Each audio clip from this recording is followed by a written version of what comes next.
Animal Farm by George Orwell. Read by Timothy West. Mr. Jones of the Manor Farm had locked the hen houses for the night, but was too drunk to remember to shut the pop holes. With the ring of light from his lantern dancing from side to side, he lurched across the yard, kicked off his boots at the back door, drew himself a last glass of beer from the barrel in the scullery, and made his way up to bed, where Mrs. Jones was already snoring. As soon as the light in the bedroom went out, there was a stirring and a fluttering all through the farm buildings. Word had gone round during the day that old Major, the prize middle white boar, had had a strange dream on the previous night, and wished to communicate it to the other animals. It had been agreed that they should all meet in the big barn as soon as Mr. Jones was safely out of the way. Old Major, so he was always called, though the name under which he had been exhibited was Willington Beauty, was so highly regarded on the farm that everyone was quite ready to lose an hour's sleep in order to hear what he had to say. At one end of the big barn, on a sort of raised platform, Major was already ensconced on his bed of straw, under a lantern which hung from a beam. He was 12 years old, and had lately grown rather stout, but he was still a majestic-looking pig, with a wise and benevolent appearance, in spite of the fact that his tushes had never been cut. Before long, the other animals began to arrive, and make themselves comfortable after their different fashions. First came the 3 dogs, Bluebell, Jessie, and Pincher, and then the pigs, who settled down in the straw immediately in front of the platform. The hens perched themselves on the window-sills, the pigeons fluttered up to the rafters, the sheep and cows lay down behind the pigs and began to chew the cud. The 2 cart horses, Boxer and Clover, came in together, walking very slowly, and setting down their vast hairy hoofs with great care, lest there should be some small animal concealed in the straw. Clover was a stout, motherly mare approaching middle life, who had never quite got her figure back after her 4th foal. Boxer was an enormous beast, nearly 18 hands high, and as strong as any 2 ordinary horses put together. A white stripe down his nose gave him a somewhat stupid appearance, and in fact he was not of first-rate intelligence, but he was universally respected for his steadiness of character and tremendous powers of work. After the horses came Muriel, the white goat, and Benjamin, the donkey. Benjamin was the oldest animal on the farm, and the worst-tempered. He seldom talked, and when he did it was usually to make some cynical remark. For instance, he would say that God had given him a tail to keep the flies off, but that he would sooner have had no tail and no flies. Alone among the animals on the farm, he never laughed. If asked why, he would say that he saw nothing to laugh at. Nevertheless, without openly admitting it, he was devoted to Boxer. The 2 of them usually spent their Sundays together in the small paddock beyond the orchard, grazing side by side and never speaking. The 2 horses had just lain down when a brood of ducklings, which had lost their mother, filed into the barn, cheeping feebly and wandering from side to side to find some place where they would not be trodden on. Clover made a sort of wall round them with her great foreleg, and the ducklings nestled down inside it and promptly fell asleep. At the last moment, Molly, the foolish, pretty white mare who drew Mr. Jones's trap, came mincing daintily in, chewing at a lump of sugar. She took a place near the front and began flirting her white mane, hoping to draw attention to the red ribbons it was plaited with. Last of all came the cat, who looked round as usual for the warmest place, and finally squeezed herself in between Boxer and Clover. There she purred contentedly throughout Major's speech, without listening to a word of what he was saying. All the animals were now present, except Moses, the tame raven, who slept on a perch behind the back door. When Major saw that they had all made themselves comfortable, and were waiting attentively, he cleared his throat and began, "Comrades, you have already heard about the strange dream that I had last night. But I will come to the dream later. I have something else to say first. I do not think, comrades, that I shall be with you for many months longer, and before I die, I feel it my duty to pass on to you such wisdom as I have acquired. I have had a long life. I have had much time for thought as I lay alone in my stall, and I think I may say that I understand the nature of life on this earth as well as any animal now living. It is about this that I wish to speak to you. Now, comrades, what is the nature of this life of ours? Let us face it, our lives are miserable, laborious, and short. We are born, we are given just so much food as will keep the breath in our bodies, and those of us who are capable of it are forced to work to the last atom of our strength. And the very instant that our usefulness has come to an end, we are slaughtered with hideous cruelty. No animal in England knows the meaning of happiness or leisure after he is a year old. No animal in England is free. The life of an animal is misery and slavery. That is the plain truth. But is this simply part of the order of nature? Is it because this land of ours is so poor that it cannot afford a decent life to those who dwell upon it? No, comrades, 1,000 times no. The soil of England is fertile. Its climate is good. It is capable of affording food in abundance to an enormously greater number of animals than now inhabit it. This single farm of ours would support 12 horses, 20 cows, hundreds of sheep, and all of them living in a comfort and a dignity that are now almost beyond our imagining. Why, then, do we continue in this miserable condition? Because nearly the whole of the produce of our labor is stolen from us by human beings. There, comrades, is the answer to all our problems. It is summed up in a single word: man. Man is the only real enemy we have. Remove man from the scene, and the root cause of hunger and overwork is abolished forever. Man is the only creature that consumes without producing. He does not give milk, he does not lay eggs, he is too weak to pull the plough, he cannot run fast enough to catch rabbits, yet he is lord of all the animals. He sets them to work, he gives back to them the bare minimum that will prevent them from starving, and the rest he keeps for himself. Our labor tills the soil, our dung fertilizes it, and yet there is not one of us that owns more than his bare skin. You cows that I see before me, how many thousands of gallons of milk have you given during this last year? And what has happened to that milk which should have been breeding up sturdy calves? Every drop of it has gone down the throats of our enemies.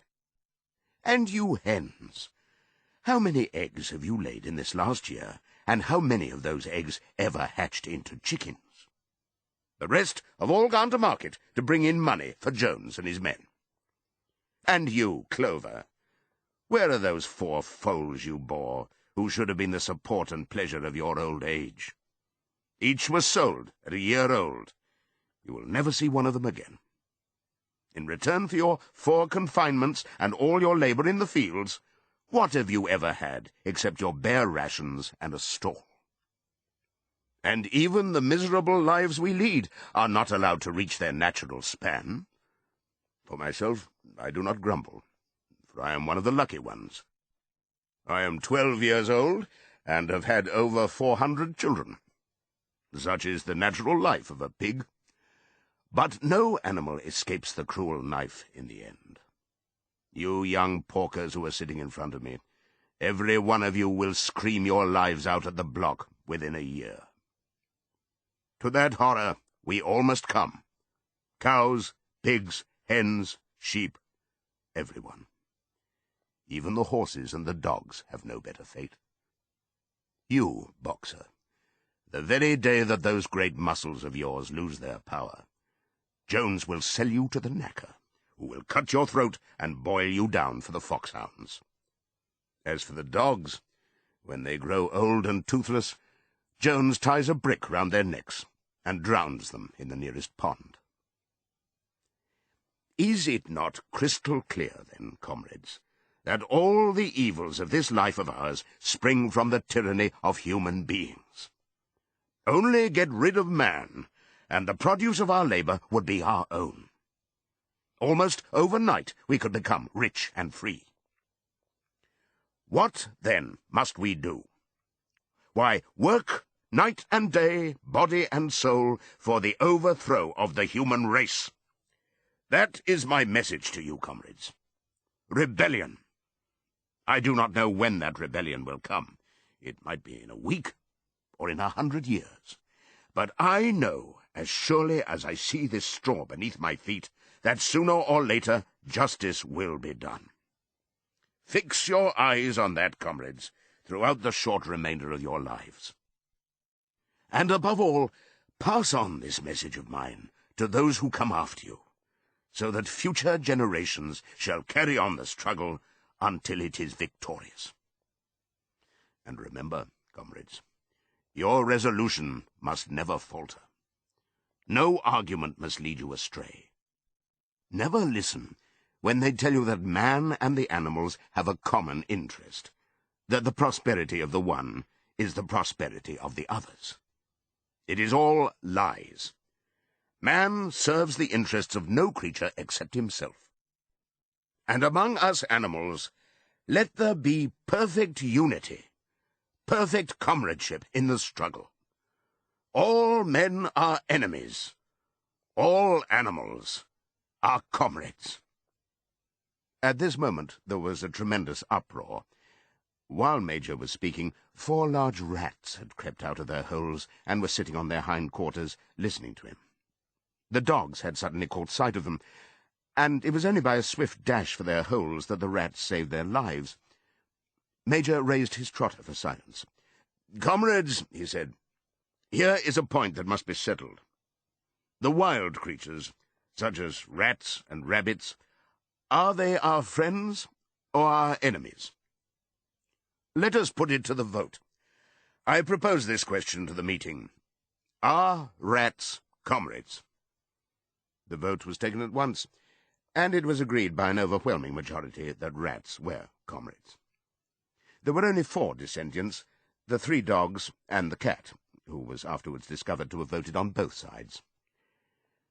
Major continued, "I have little more to say.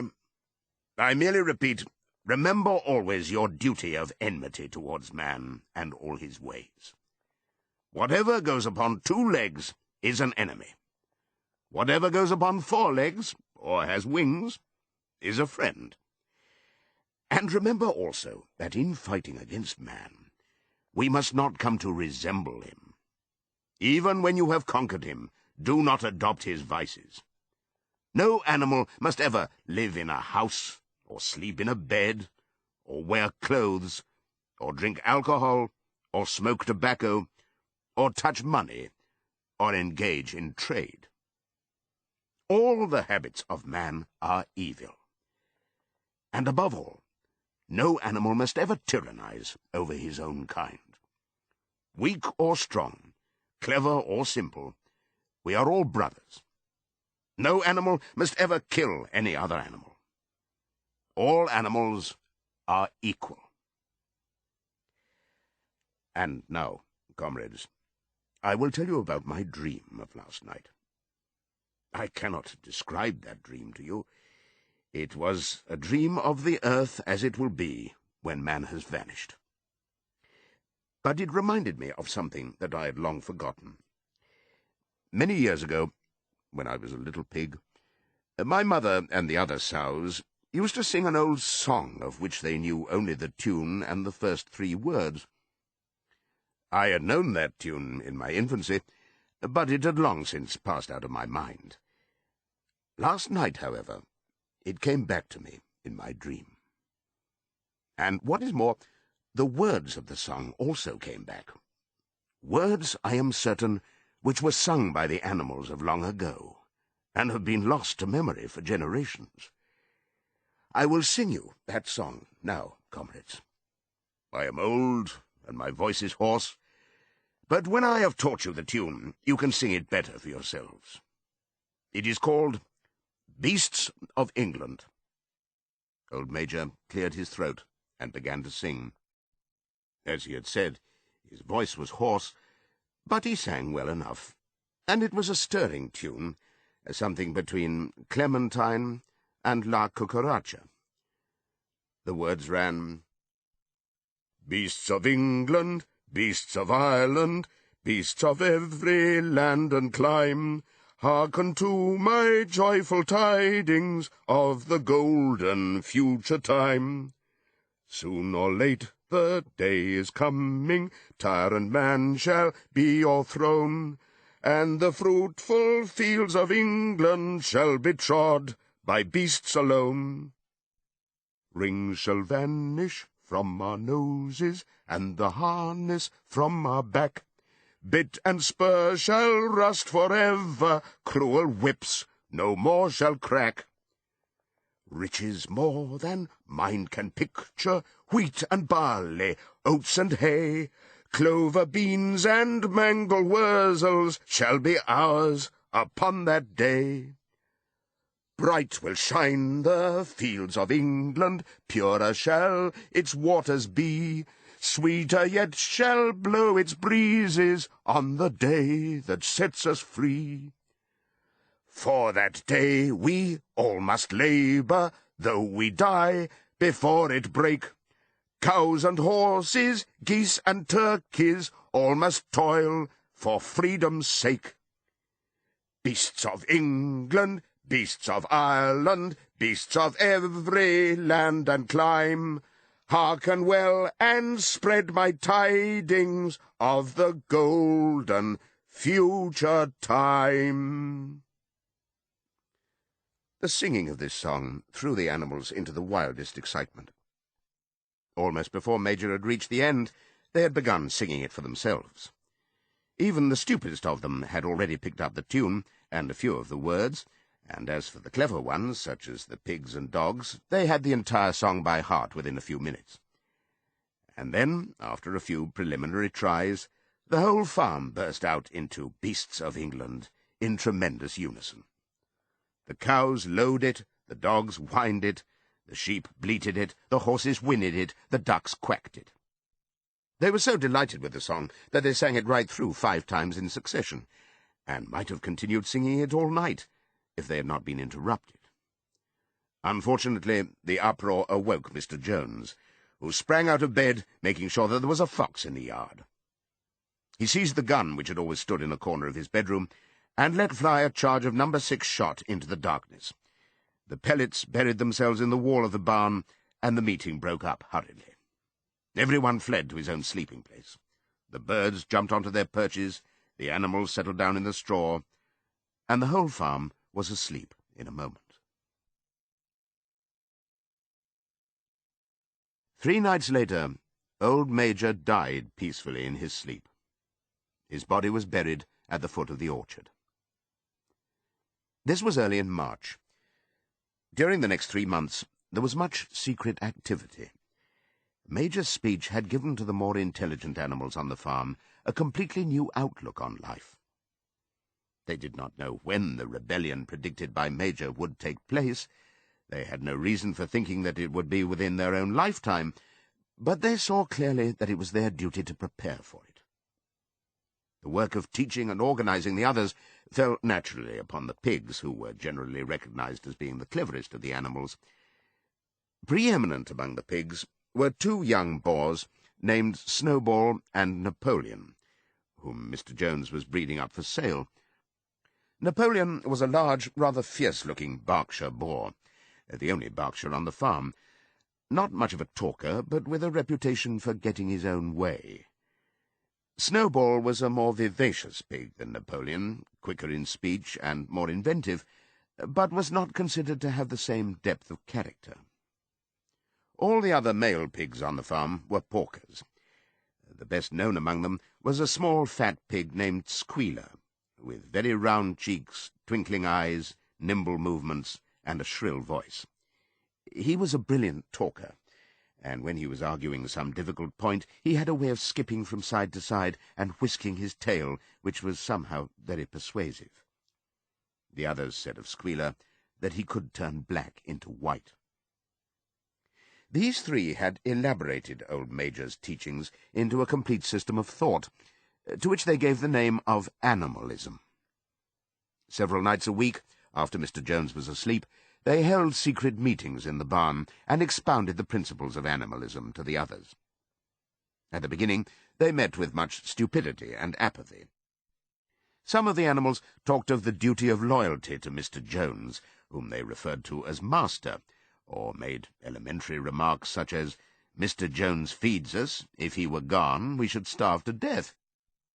Others asked such questions as, "Why should we care what happens after we are dead?" Or, "If this rebellion is to happen anyway, what difference does it make whether we work for it or not?" And the pigs had great difficulty in making them see that this was contrary to the spirit of animalism. The stupidest questions of all were asked by Molly, the white mare. The very first question she asked Snowball was, "Will there still be sugar after the rebellion?" "No," said Snowball firmly. "We have no means of making sugar on this farm. Besides, you do not need sugar. You will have all the oats and hay you want." "And shall I still be allowed to wear ribbons in my mane?" asked Molly. "Comrade," said Snowball, "those ribbons that you are so devoted to are the badge of slavery. Can you not understand that liberty is worth more than ribbons?" Molly agreed, but she did not sound very convinced. The pigs had an even harder struggle to counteract the lies put about by Moses, the tame raven. Moses, who was Mr. Jones's especial pet, was a spy and a tale-bearer, but he was also a clever talker. He claimed to know of the existence of a mysterious country called Sugar Candy Mountain, to which all animals went when they died. It was situated somewhere up in the sky, a little distance beyond the clouds, Moses said. In Sugar Candy Mountain it was Sunday 7 days a week. Clover was in season all the year round, and lump sugar and linseed cake grew on the hedges. The animals hated Moses because he told tales and did no work, but some of them believed in Sugar Candy Mountain, and the pigs had to argue very hard to persuade them that there was no such place. Their most faithful disciples were the 2 cart horses, Boxer and Clover. These two had great difficulty in thinking anything out for themselves, but having once accepted the pigs as their teachers, they absorbed everything that they were told and passed it on to the other animals by simple arguments. They were unfailing in their attendance at the secret meetings in the barn, and led the singing of Beasts of England, with which the meetings always ended. Now, as it turned out, the rebellion was achieved much earlier and more easily than anyone had expected. In past years, Mr. Jones, although a hard master, had been a capable farmer, but of late he had fallen on evil days. He had become much disheartened after losing money in a lawsuit, and had taken to drinking more than was good for him. For whole days at a time he would lounge in his Windsor chair in the kitchen, reading the newspapers, drinking, and occasionally feeding Moses on crusts of bread soaked in beer. His men were idle and dishonest. The fields were full of weeds, the buildings wanted roofing, the hedges were neglected, and the animals were underfed. June came, and the hay was almost ready for cutting. On Midsummer's Eve, which was a Saturday, Mr. Jones went into Willingdon and got so drunk at the Red Lion that he did not come back till midday on Sunday. The men had milked the cows in the early morning, and then had gone out rabbiting, without bothering to feed the animals. When Mr. Jones got back, he immediately went to sleep on the drawing-room sofa with the news of the world over his face, so that when evening came, the animals were still unfed. At last they could stand it no longer. One of the cows broke in the door of the store shed with her horn, and all the animals began to help themselves from the bins. It was just then that Mr. Jones woke up. The next moment, he and his 4 men were in the store shed with whips in their hands, lashing out in all directions. This was more than the hungry animals could bear. With one accord, though nothing of the kind had been planned beforehand, they flung themselves upon their tormentors. Jones and his men suddenly found themselves being butted and kicked from all sides. The situation was quite out of their control. They had never seen animals behave like this before, and this sudden uprising of creatures whom they were used to thrashing and maltreating just as they chose frightened them almost out of their wits. After only a moment or two, they gave up trying to defend themselves and took to their heels. A minute later, All 5 of them were in full flight down the cart track that led to the main road, with the animals pursuing them in triumph. Mrs. Jones looked out of the bedroom window, saw what was happening, hurriedly flung a few possessions into a carpet bag, and slipped out of the farm by another way. Moses sprang off his perch and flapped after her, croaking loudly. Meanwhile, the animals had chased Jones and his men out onto the road and slammed the 5-barred gate behind them. And so, almost before they knew what was happening, the rebellion had been successfully carried through. Jones was expelled, and the Manor Farm was theirs. For the first few minutes, the animals could hardly believe in their good fortune. Their first act was to gallop in a body right round the boundaries of the farm, as though to make quite sure that no human being was hiding anywhere upon it. Then they raced back to the farm buildings to wipe out the last traces of Jones's hated reign. The harness room at the end of the stables was broken open. The bits, the nose rings, the dog chains, the cruel knives with which Mr. Jones had been used to castrate the pigs and lambs were all flung down the well. The reins, the halters, the blinkers, the degrading nose-bags were thrown onto the rubbish fire which was burning in the yard. So were the whips. All the animals capered with joy when they saw the whips going up in flames. Snowball also threw onto the fire the ribbons with which the horses' manes and tails had usually been decorated on market days. Ribbons, he said, should be considered as clothes, which are the mark of a human being. All animals should go naked. When Boxer heard this, he fetched the small straw hat which he wore in summer to keep the flies out of his ears, and flung it onto the fire with the rest. In a very little while, the animals had destroyed everything that reminded them of Mr. Jones. Napoleon then led them back to the store shed and served out a double ration of corn to everybody, with 2 biscuits for each dog.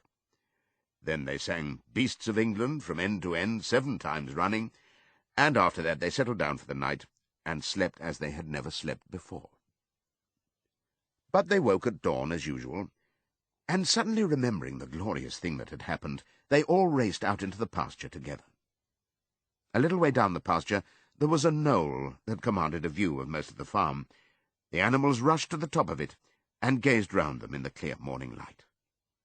Yes, it was theirs. Everything that they could see was theirs.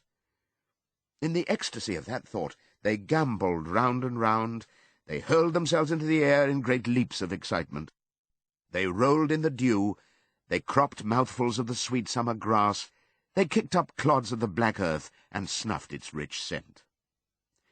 Then they made a tour of inspection of the whole farm, and surveyed with speechless admiration the ploughland, the hayfield, the orchard, the pool, the spinney.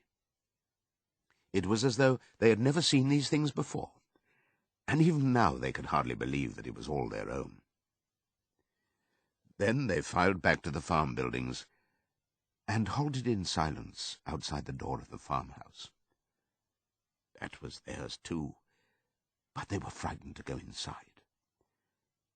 After a moment, however, Snowball and Napoleon butted the door open with their shoulders, and the animals entered in single file, walking with the utmost care for fear of disturbing anything. They tiptoed from room to room, afraid to speak above a whisper, and gazing with a kind of awe at the unbelievable luxury, at the beds with their feather mattresses, the looking-glasses, the horsehair sofa, the Brussels carpet, the lithograph of Queen Victoria over the drawing-room mantelpiece. They were just coming down the stairs when Molly was discovered to be missing. Going back, the others found that she had remained behind in the best bedroom. She had taken a piece of blue ribbon from Mrs. Jones's dressing-table and was holding it against her shoulder and admiring herself in the glass in a very foolish manner. The others reproached her sharply, and they went outside. Some hams hanging in the kitchen were taken out for burial, and the barrel of beer in the scullery was stove in with a kick from Boxer's hoof. Otherwise, nothing in the house was touched. A unanimous resolution was passed on the spot that the farmhouse should be preserved as a museum. All were agreed that no animal must ever live there. The animals had their breakfast, and then Snowball and Napoleon called them together again. "Comrades," said Snowball, "it is 6:30, and we have a long day before us. Today we begin the hay harvest. But there is another matter that must be attended to first." The pigs now revealed that during the past 3 months they had taught themselves to read and write from an old spelling book which had belonged to Mr. Jones's children, and which had been thrown on the rubbish heap. Napoleon sent for pots of black and white paint, and led the way down to the 5-barred gate that gave onto the main road. Then Snowball, for it was Snowball who was best at writing, took a brush between the 2 knuckles of his trotter, painted out Manor Farm from the top bar of the gate, and in its place painted Animal Farm. This was to be the name of the farm from now onwards. After this they went back to the farm buildings, where Snowball and Napoleon sent for a ladder which they caused to be set against the end wall of the big barn. They explained that, by their studies of the past 3 months, the pigs had succeeded in reducing the principles of animalism to 7 commandments. These 7 commandments would now be inscribed on the wall. They would form an unalterable law by which all the animals on Animal Farm must live for ever after. With some difficulty, for it is not easy for a pig to balance himself on a ladder, Snowball climbed up and set to work, with Squealer a few rungs below him, holding the paint-pot. The commandments were written on the tarred wall in great white letters that could be read 30 yards away. They ran thus: The 7 Commandments. 1. Whatever goes upon 2 legs is an enemy. 2. Whatever goes upon 4 legs, or has wings, is a friend. 3. No animal shall wear clothes. 4. No animal shall sleep in a bed. 5. No animal shall drink alcohol. 6. No animal shall kill any other animal. 7. All animals are equal. It was very neatly written, and except that friend was written F-R-E-I-N-D, and one of the S's was the wrong way round, the spelling was correct all the way through. Snowball read it aloud for the benefit of the others. All the animals nodded in complete agreement, and the cleverer ones at once began to learn the commandments by heart. "Now, comrades," cried Snowball, throwing down the paintbrush, "to the hayfield. Let us make it a point of honour to get in the harvest more quickly than Jones and his men could do." But at this moment the 3 cows, who had seemed uneasy for some time past, set up a loud lowing. They had not been milked for 24 hours, and their udders were almost bursting. After a little thought, the pigs sent for buckets, and milked the cows fairly successfully, their trotters being well adapted to this task.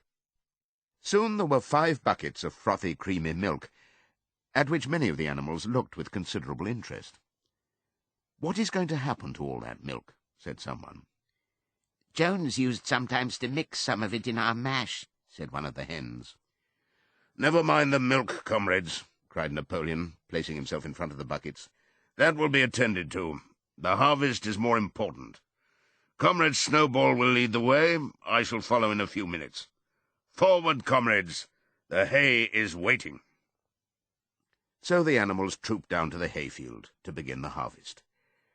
And when they came back in the evening, it was noticed that the milk had disappeared. How they toiled and sweated to get the hay in!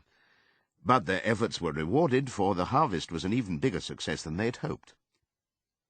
Sometimes the work was hard. The implements had been designed for human beings and not for animals, and it was a great drawback that no animal was able to use any tool that involved standing on his hind legs. But the pigs were so clever that they could think of a way round every difficulty. As for the horses, they knew every inch of the field, and in fact understood the business of mowing and raking far better than Jones and his men had ever done. The pigs did not actually work, but directed and supervised the others. With their superior knowledge, it was natural that they should assume the leadership. Boxer and Clover would harness themselves to the cutter or the horse-rake. No bits or reins were needed in these days, of course, and tramped steadily round and round the field, with a pig walking behind and calling out, "Gee up, comrade," or "Woe back, comrade," as the case might be. And every animal, down to the humblest, worked at turning the hay and gathering it. Even the ducks and hens toiled to and fro all day in the sun, carrying tiny wisps of hay in their beaks. In the end, they finished the harvest in 2 days less time than it had usually taken Jones and his men. Moreover, it was the biggest harvest that the farm had ever seen. There was no wastage whatever. The hens and ducks, with their sharp eyes, had gathered up the very last stalk, and not an animal on the farm had stolen so much as a mouthful. All through that summer, the work of the farm went like clockwork. The animals were happy as they had never conceived it possible to be. Every mouthful of food was an acute positive pleasure, now that it was truly their own food, produced by themselves and for themselves, not doled out to them by a grudging master. With the worthless parasitical human beings gone, there was more for everyone to eat. There was more leisure, too, inexperienced though the animals were. They met with many difficulties. For instance, later in the year, when they harvested the corn, they had to tread it out in the ancient style and blow away the chaff with their breath, since the farm possessed no threshing machine.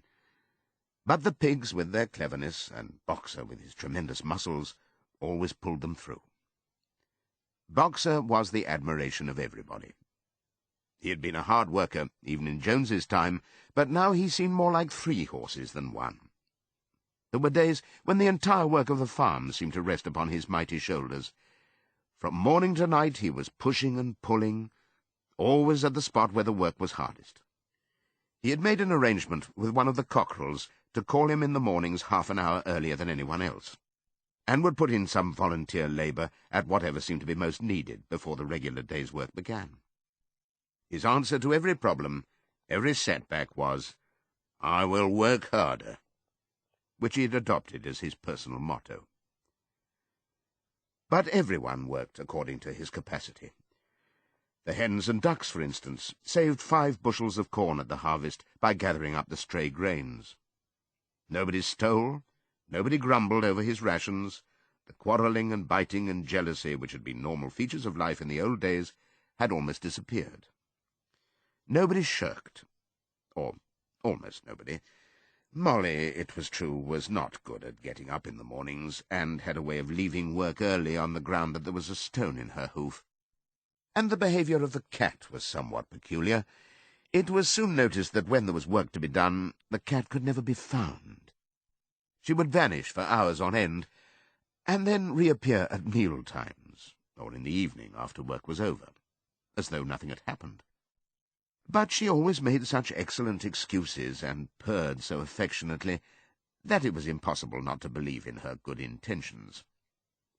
Old Benjamin the donkey seemed quite unchanged since the rebellion. He did his work in the same slow, obstinate way as he had done it in Jones's time, never shirking, and never volunteering for extra work either. About the rebellion and its results, he would express no opinion. When asked whether he was not happier now that Jones was gone, he would say only, "Donkeys live a long time. None of you has ever seen a dead donkey." And the others had to be content with this cryptic answer. On Sundays there was no work. Breakfast was an hour later than usual, and after breakfast there was a ceremony which was observed every week without fail. First came the hoisting of the flag. Snowball had found in the harness-room an old green tablecloth of Mrs. Jones's, and had painted on it a hoof and a horn in white. This was run up the flagstaff in the farmhouse garden every Sunday morning. The flag was green, Snowball explained, to represent the green fields of England, while the hoof and horn signified the future republic of the animals which would arise when the human race had been finally overthrown. After the hoisting of the flag, all the animals trooped into the big barn for a general assembly, which was known as the meeting. Here the work of the coming week was planned out, and resolutions were put forward and debated. It was always the pigs who put forward the resolutions. The other animals understood how to vote, but could never think of any resolutions of their own. Snowball and Napoleon were by far the most active in the debates, but it was noticed that these two were never in agreement. Whatever suggestion either of them made, the other could be counted on to oppose it. Even when it was resolved, a thing no one could object to in itself, to set aside the small paddock behind the orchard as a home of rest for animals who were past work, there was a stormy debate over the correct retiring age for each class of animal. The meeting always ended with the singing of Beasts of England, and the afternoon was given up to recreation. The pigs had set aside the harness room as a headquarters for themselves. Here, in the evenings, they studied blacksmithing, carpentering, and other necessary arts from books which they had brought out of the farmhouse. Snowball also busied himself with organizing the other animals into what he called animal committees. He was indefatigable at this. He formed the Egg Production Committee for the hens, the Clean Tails League for the cows, the Wild Comrades Re-Education Committee — the object of this was to tame the rats and rabbits — the Whiter Wool Movement for the sheep, and various others, besides instituting classes in reading and writing. On the whole, these projects were a failure. The attempt to tame the wild creatures, for instance, broke down almost immediately. They continued to behave very much as before, and when treated with generosity, simply took advantage of it. The cat joined the Re-Education Committee and was very active in it for some days. She was seen one day sitting on a roof and talking to some sparrows who were just out of her reach. She was telling them that all animals were now comrades, and that any sparrow who chose could come and perch on her paw. But the sparrows kept their distance. The reading and writing classes, however, were a great success. By the autumn, almost every animal on the farm was literate in some degree. As for the pigs, they could already read and write perfectly. The dogs learned to read fairly well, but were not interested in reading anything except the 7 Commandments. Muriel, the goat, could read somewhat better than the dogs, and sometimes used to read to the others in the evenings from scraps of newspaper which she found on the rubbish heap. Benjamin could read as well as any pig, but never exercised his faculty. So far as he knew, he said, there was nothing worth reading. Clover learned the whole alphabet, but could not put words together. Boxer could not get beyond the letter D. He would trace out A, B, C, D in the dust with his great hoof, and then would stand staring at the letters with his ears back, sometimes shaking his forelock, trying with all his might to remember what came next, and never succeeding. On several occasions, indeed, he did learn E, F, G, H, but by the time he knew them, it was always discovered that he had forgotten A, B, C, and D. Finally, he decided to be content with the first 4 letters, and used to write them out once or twice every day to refresh his memory. Molly refused to learn any but the 5 letters which spelt her own name. She would form these very neatly out of pieces of twig, and would then decorate them with a flower or two, and walk round them, admiring them. None of the other animals on the farm could get further than the letter A. It was also found that the stupider animals, such as the sheep, hens, and ducks, were unable to learn the 7 Commandments by heart. After much thought, Snowball declared that the 7 Commandments could in effect be reduced to a single maxim, namely, 4 legs good, 2 legs bad. This, he said, contained the essential principle of animalism. Whoever had thoroughly grasped it would be safe from human influences. The birds at first objected, since it seemed to them that they also had 2 legs, but Snowball proved to them that this was not so.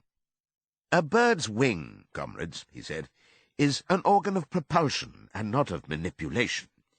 It should therefore be regarded as a leg. The distinguishing mark of man is the hand, the instrument with which he does all his mischief. The birds did not understand Snowball's long words, but they accepted his explanation, and all the humbler animals set to work to learn the new maxim by heart. 4 legs good, 2 legs bad, was inscribed on the end wall of the barn, above the 7 Commandments, and in bigger letters.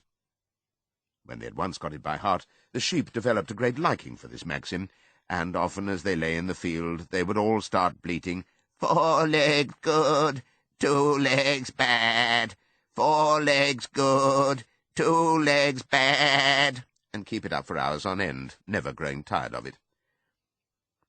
Napoleon took no interest in Snowball's committees.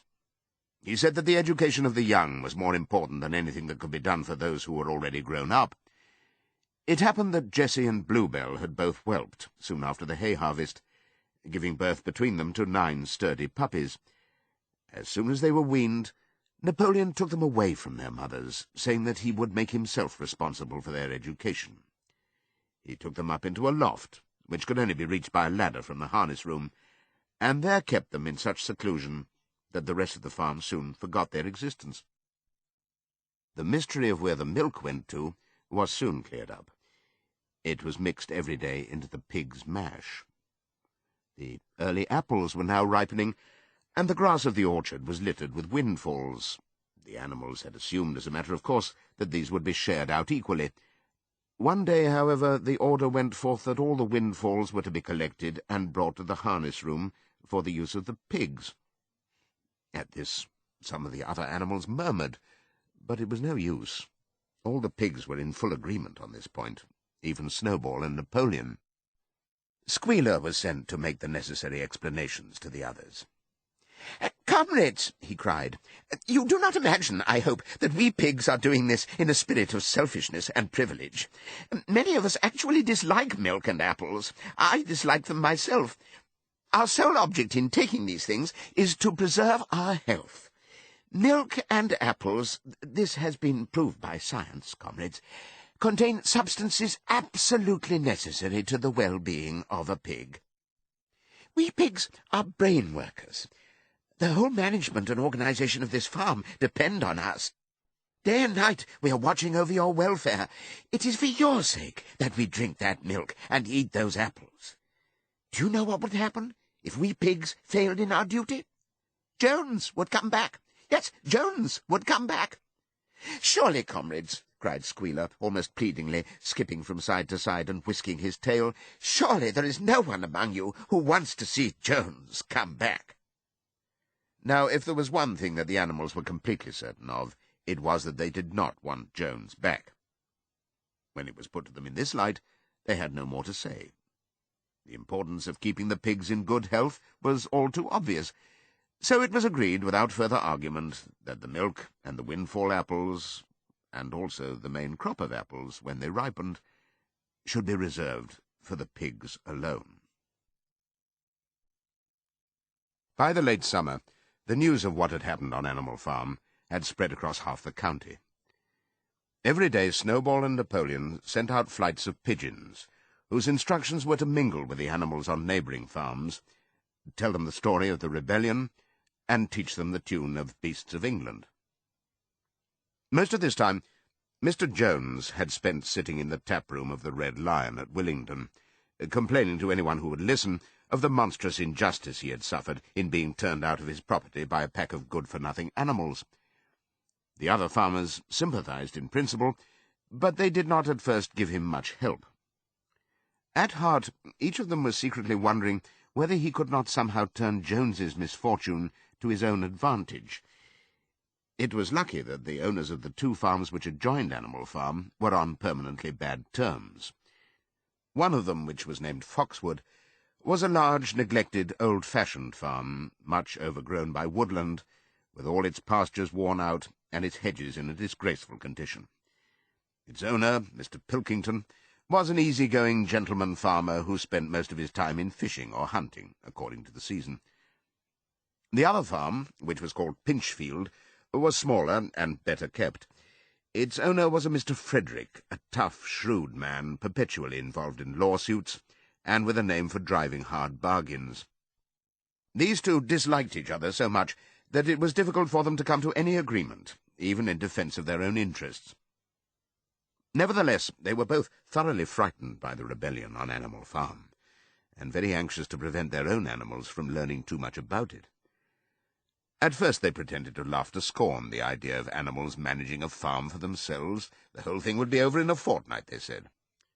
They put it about that the animals on the manor farm— they insisted on calling it the manor farm, they would not tolerate the name animal farm— were perpetually fighting among themselves, and were also rapidly starving to death. When time passed and the animals had evidently not starved to death, Frederick and Pilkington changed their tune and began to talk of the terrible wickedness that now flourished on Animal Farm. It was given out that the animals there practiced cannibalism, tortured one another with red-hot horseshoes, and had their females in common.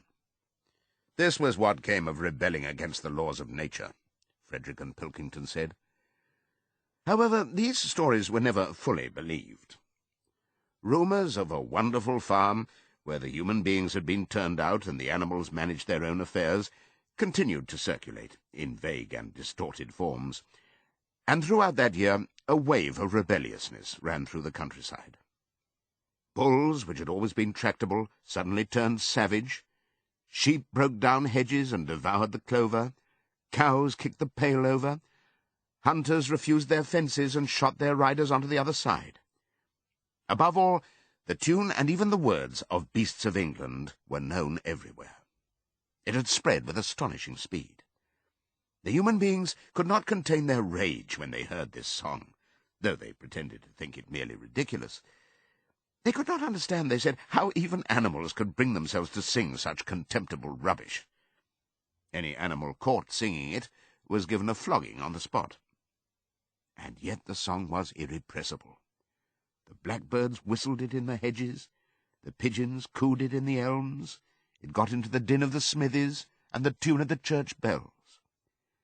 And when the human beings listened to it, they secretly trembled, hearing in it a prophecy of their future doom. Early in October, when the corn was cut and stacked and some of it was already threshed, a flight of pigeons came whirling through the air and alighted in the yard of Animal Farm in the wildest excitement. Jones and all his men, with half a dozen others from Foxwood and Pinchfield, had entered the 5-barred gate and were coming up the cart track that led to the farm. They were all carrying sticks, except Jones, who was marching ahead with a gun in his hands. Obviously, they were going to attempt the recapture of the farm. This had long been expected, and all preparations had been made. Snowball, who had studied an old book of Julius Caesar's campaigns, which he had found in the farmhouse, was in charge of the defensive operations. He gave his orders quickly, and in a couple of minutes every animal was at his post. As the human beings approached the farm buildings, Snowball launched his first attack. All the pigeons, to the number of 35, flew to and fro over the men's heads and dropped their dung on them from mid-air. And while the men were dealing with this, the geese, who had been hiding behind the hedge, rushed out and pecked viciously at the calves of their legs. However, this was only a light skirmishing manoeuvre, intended to create a little disorder, and the men easily drove the geese off with their sticks. Snowball now launched his second line of attack. Muriel, Benjamin, and all the sheep, with Snowball at the head of them, rushed forward and prodded and butted the men from every side, while Benjamin turned round and lashed at them with his small hoofs. But once again the men, with their sticks and their hobnailed boots, were too strong for them, and suddenly, at a squeal from Snowball, which was the signal for retreat, all the animals turned and fled through the gateway into the yard. The men gave a shout of triumph. They saw, as they imagined, their enemies in flight, and they rushed after them in disorder. This was just what Snowball had intended. As soon as they were well inside the yard, the 3 horses, the 3 cows, and the rest of the pigs, who had been lying in ambush in the cowshed, suddenly emerged in their rear, cutting them off. Snowball now gave the signal for the charge. He himself dashed straight for Jones. Jones saw him coming, raised his gun, and fired. The pellets scored bloody streaks along Snowball's back, and a sheep dropped dead. Without halting for an instant, Snowball flung his 15 stone against Jones's legs. Jones was hurled into a pile of dung, and his gun flew out of his hands. But the most terrifying spectacle of all was Boxer, rearing up on his hind legs and striking out with his great iron-shod hoofs like a stallion. His very first blow took a stable lad from Foxwood on the skull and stretched him lifeless in the mud. At the sight, several men dropped their sticks and started to run. Panic overtook them, and the next moment all the animals together were chasing them round and round the yard. They were gored, kicked, bitten, trampled on. There was not an animal on the farm that did not take vengeance on them after his own fashion. Even the cat suddenly leapt off a roof onto a cowman's shoulders and sank her claws in his neck, at which he yelled horribly. At a moment when the opening was clear, the men were glad enough to rush out of the yard and make a bolt for the main road. And so, within 5 minutes of their invasion, they were in ignominious retreat by the same way as they had come, with a flock of geese hissing after them and pecking at their calves all the way. All the men were gone, except one. Back in the yard, Boxer was pawing with his hoof at the stable lad, who lay face down in the mud, trying to turn him over. The boy did not stir. "He is dead," said Boxer sorrowfully. "I had no intention of doing that. I forgot that I was wearing iron shoes. Who will believe that I did not do this on purpose?" "No sentimentality, comrade," cried Snowball, from whose wounds the blood was still dripping. "War is war. The only good human being is a dead one." "I have no wish to take life, not even human life," repeated Boxer, and his eyes were full of tears. "Where is Molly?" exclaimed somebody. Molly, in fact, was missing. For a moment there was great alarm. It was feared that the men might have harmed her in some way, or even carried her off with them. In the end, however, she was found hiding in her stall, with her head buried among the hay in the manger. She had taken to flight as soon as the gun went off, and when the others came back from looking for her, it was to find that the stable lad, who in fact was only stunned, had already recovered and made off. The animals had now reassembled in the wildest excitement, each recounting his own exploits in the battle at the top of his voice. An impromptu celebration of the victory was held immediately. The flag was run up, and Beasts of England was sung a number of times. Then the sheep who had been killed was given a solemn funeral, a hawthorn bush being planted on her grave. At the graveside, Snowball made a little speech, emphasizing the need for all animals to be ready to die for Animal Farm, if need be. The animals decided unanimously to create a military decoration, Animal Hero First Class, which was conferred there and then on Snowball and Boxer. It consisted of a brass medal — they were really some old horse brasses which had been found in the harness room — to be worn on Sundays and holidays. There was also Animal Hero Second Class, which was conferred posthumously on the dead sheep. There was much discussion as to what the battle should be called. In the end, it was named the Battle of the Cowshed, since that was where the ambush had been sprung. Mr. Jones's gun had been found lying in the mud, and it was known that there was a supply of cartridges in the farmhouse. It was decided to set the gun up at the foot of the flagstaff, like a piece of artillery, and to fire it twice a year, once on October the 12th, the anniversary of the Battle of the Cowshed, and once on Midsummer Day, the anniversary of the rebellion. As winter drew on, Molly became more and more troublesome. She was late for work every morning, and excused herself by saying that she had overslept, and she complained of mysterious pains, although her appetite was excellent. On every kind of pretext she would run away from work and go to the drinking pool, where she would stand foolishly gazing at her own reflection in the water. But there were also rumours of something more serious. One day, as Molly strolled blithely into the yard, flirting her long tail and chewing at a stalk of hay, Clover took her aside. "Molly," she said, "I have something very serious to say to you.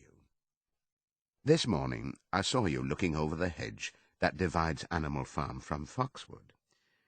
One of Mr. Pilkington's men was standing on the other side of the hedge, and I was a long way away, but I'm almost certain I saw this. He was talking to you, and you were allowing him to stroke your nose. What does that mean, Molly?"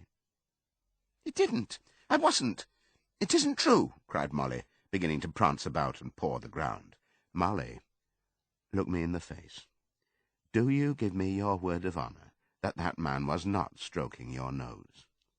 "It isn't true," repeated Molly, but she could not look Clover in the face, and the next moment she took to her heels and galloped away into the field. A thought struck Clover. Without saying anything to the others, she went to Molly's stall and turned over the straw with her hoof. Hidden under the straw was a little pile of lump sugar and several bunches of ribbon of different colours. 3 days later, Molly disappeared. For some weeks, nothing was known of her whereabouts. Then the pigeons reported that they had seen her on the other side of Willingdon. She was between the shafts of a smart dog-cart, painted red and black, which was standing outside a public house. A fat, red-faced man in check breeches and gaiters, who looked like a publican, was stroking her nose and feeding her with sugar. Her coat was newly clipped, and she wore a scarlet ribbon round her forelock.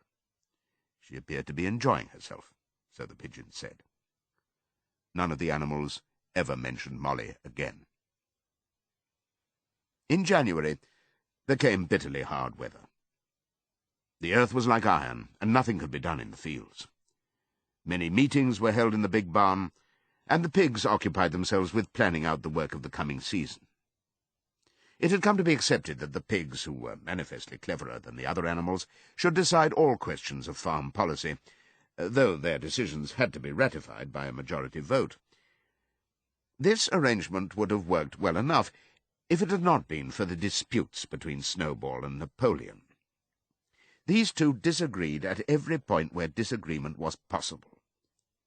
If one of them suggested sowing a bigger acreage with barley, the other was certain to demand a bigger acreage of oats, and if one of them said that such and such a field was just right for cabbages, the other would declare that it was useless for anything except roots. Each had his own following, and there were some violent debates. At the meetings, Snowball often won over the majority by his brilliant speeches, but Napoleon was better at canvassing support for himself in between times. He was especially successful with the sheep. Of late the sheep had taken to bleating, "4 legs good, 2 legs bad," both in and out of season, and they often interrupted the meeting with this. It was noticed that they were especially liable to break into 4 legs good, 2 legs bad at crucial moments in Snowball's speeches. Snowball had made a close study of some back numbers of the Farmer and Stock Breeder which he had found in the farmhouse, and was full of plans for innovations and improvements. He talked learnedly about field drains, silage, and basic slag, and had worked out a complicated scheme for all the animals to drop their dung directly in the fields at a different spot every day, to save the labour of cartage. Napoleon produced no schemes of his own, but said quietly that Snowball's would come to nothing, and seemed to be biding his time. But of all their controversies, none was so bitter as the one that took place over the windmill. In the long pasture, not far from the farm buildings, there was a small knoll, which was the highest point on the farm. After surveying the ground, Snowball declared that this was just the place for a windmill, which could be made to operate a dynamo and supply the farm with electrical power. This would light the stalls and warm them in winter, and would also run a circular saw, a chaff cutter, a mangle slicer, and an electric milking machine. The animals had never heard of anything of this kind before, for the farm was an old-fashioned one and had only the most primitive machinery, and they listened in astonishment, while Snowball conjured up pictures of fantastic machines which would do their work for them, while they grazed at their ease in the fields, or improved their minds with reading and conversation. Side 2. Within a few weeks, Snowball's plans for the windmill were fully worked out. The mechanical details came mostly from 3 books which had belonged to Mr. Jones: 1,000 Useful Things to Do About the House, Every Man His Own Bricklayer, and Electricity for Beginners. Snowball used as his study a shed which had once been used for incubators and had a smooth wooden floor suitable for drawing on. He was closeted there for hours at a time. With his books held open by a stone, and with a piece of chalk gripped between the knuckles of his trotter, he would move rapidly to and fro, drawing in line after line, and uttering little whimpers of excitement. Gradually the plans grew into a complicated mass of cranks and cog-wheels, covering more than half the floor, which the other animals found completely unintelligible, but very impressive. All of them came to look at Snowball's drawings at least once a day. Even the hens and ducks came, and were at pains not to tread on the chalk marks. Only Napoleon held aloof. He had declared himself against the windmill from the start. One day, however, he arrived unexpectedly to examine the plans. He walked heavily round the shed, looked closely at every detail of the plans, and snuffed at them once or twice, then stood for a little while contemplating them out of the corner of his eye. Then suddenly he lifted his leg, urinated over the plans, and walked out without uttering a word. The whole farm was deeply divided on the subject of the windmill. Snowball did not deny that to build it would be a difficult business. Stone would have to be quarried and built up into walls, then the sails would have to be made, and after that there would be need for dynamos and cables. How these were to be procured, Snowball did not say, but he maintained that it could all be done in a year, and thereafter, he declared, so much labour would be saved that the animals would only need to work 3 days a week. Napoleon, on the other hand, argued that the great need of the moment was to increase food production, and that if they wasted time on the windmill, they would all starve to death. The animals formed themselves into 2 factions, under the slogans, "Vote for Snowball and the 3-day week," and "Vote for Napoleon and the full manger." Benjamin was the only animal who did not side with either faction. He refused to believe either that food would become more plentiful, or that the windmill would save work. Windmill or no windmill, he said, life would go on as it had always gone on, that is, badly. Apart from the disputes over the windmill, there was the question of the defence of the farm. It was fully realized that though the human beings had been defeated in the Battle of the Cowshed, they might make another and more determined attempt to recapture the farm and reinstate Mr. Jones. They had all the more reason for doing so, because the news of their defeat had spread across the countryside and made the animals on the neighbouring farms more restive than ever. As usual, Snowball and Napoleon were in disagreement. According to Napoleon, what the animals must do was to procure firearms and train themselves in the use of them. According to Snowball, they must send out more and more pigeons and stir up rebellion among the animals on the other farms. The one argued that if they could not defend themselves, they were bound to be conquered. The other argued that if rebellions happened everywhere, they would have no need to defend themselves. The animals listened first to Napoleon, then to Snowball, and could not make up their minds which was right. Indeed, they always found themselves in agreement with the one who was speaking at the moment. At last the day came when Snowball's plans were completed. At the meeting on the following Sunday, the question of whether or not to begin work on the windmill was to be put to the vote. When the animals had assembled in the big barn, Snowball stood up and, though occasionally interrupted by bleating from the sheep, set forth his reasons for advocating the building of the windmill. Then Napoleon stood up to reply. He said very quietly that the windmill was nonsense, and that he advised nobody to vote for it, and promptly sat down again. He had spoken for barely 30 seconds, and seemed almost indifferent as to the effect he produced. At this, Snowball sprang to his feet, and shouting down the sheep, who had begun bleating again, broke into a passionate appeal in favour of the windmill. Until now, the animals had been about equally divided in their sympathies, but in a moment Snowball's eloquence had carried them away. In glowing sentences, he painted a picture of Animal Farm as it might be when sordid labour was lifted from the animals' backs.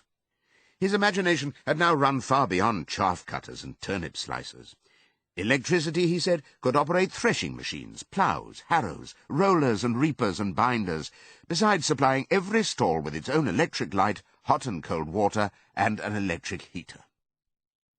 By the time he'd finished speaking, there was no doubt as to which way the vote would go. But just at this moment, Napoleon stood up and, casting a peculiar sidelong look at Snowball, uttered a high-pitched whimper of a kind no one had ever heard him utter before. At this, there was a terrible baying sound outside, and 9 enormous dogs wearing brass-studded collars came bounding into the barn. They dashed straight for Snowball, who only sprang from his place just in time to escape their snapping jaws. In a moment he was out of the door, and they were after him. Too amazed and frightened to speak, all the animals crowded through the door to watch the chase. Snowball was racing across the long pasture that led to the road. He was running as only a pig can run, but the dogs were close on his heels. Suddenly he slipped, and it seemed certain that they had him. Then he was up again, running faster than ever. Then the dogs were gaining on him again. One of them all but closed his jaws on Snowball's tail, but Snowball whisked it free just in time. Then he put on an extra spurt, and with a few inches to spare, slipped through a hole in the hedge and was seen no more. Silent and terrified, the animals crept back into the barn. In a moment the dogs came bounding back. At first, no one had been able to imagine where these creatures came from, but the problem was soon solved. They were the puppies whom Napoleon had taken away from their mothers and reared privately. Though not yet full grown, they were huge dogs, and as fierce-looking as wolves. They kept close to Napoleon. It was noticed that they wagged their tails to him in the same way as the other dogs had been used to do to Mr. Jones. Napoleon, with the dogs following him, now mounted onto the raised portion of the floor where Major had previously stood to deliver his speech. He announced that from now on the Sunday morning meetings would come to an end. They were unnecessary, he said, and wasted time. In future, all questions relating to the working of the farm would be settled by a special committee of pigs, presided over by himself. These would meet in private and afterwards communicate their decisions to the others.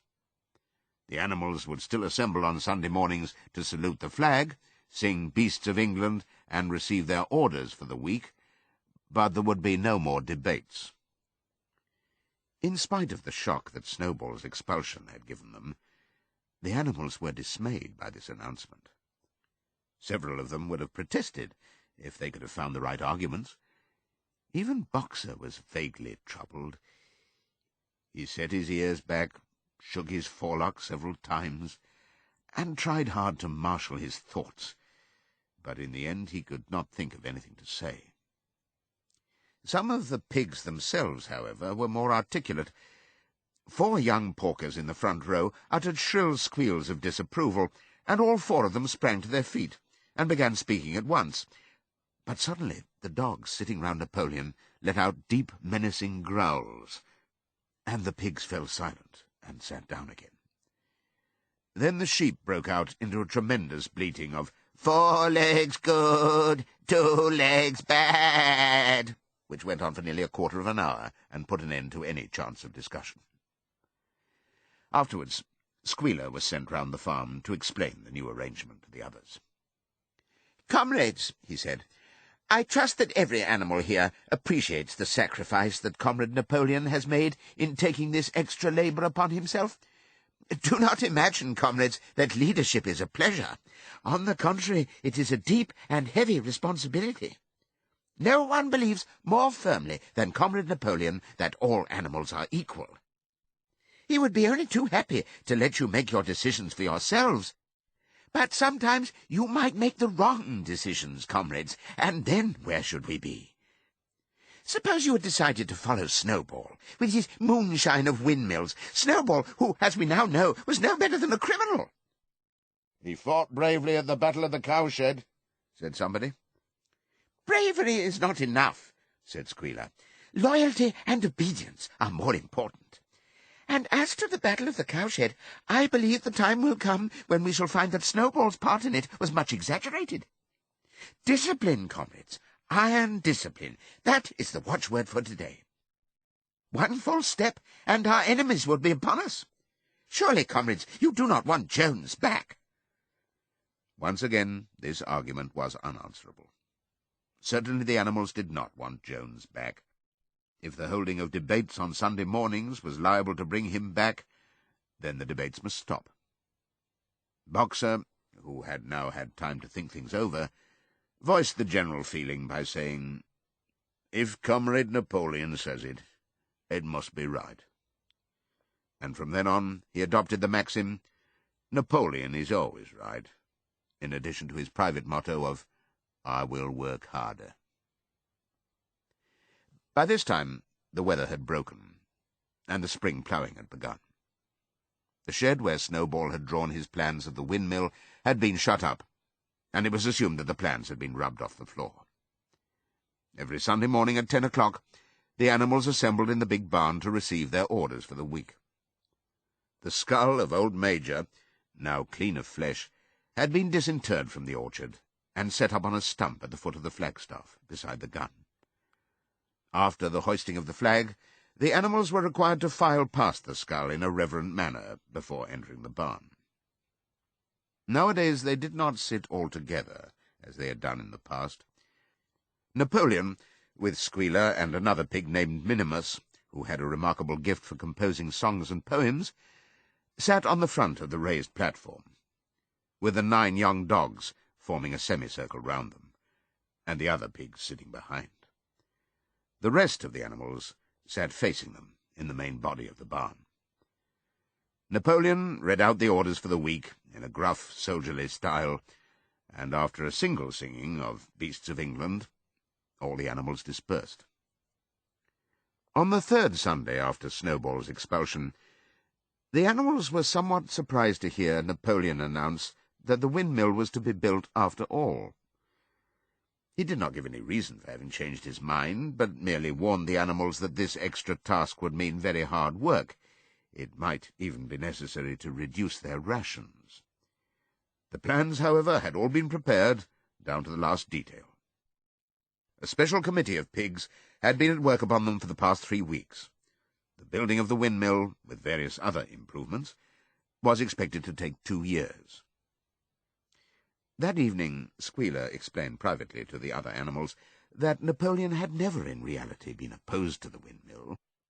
On the contrary, it was he who had advocated it in the beginning, and the plan which Snowball had drawn on the floor of the incubator shed had actually been stolen from among Napoleon's papers.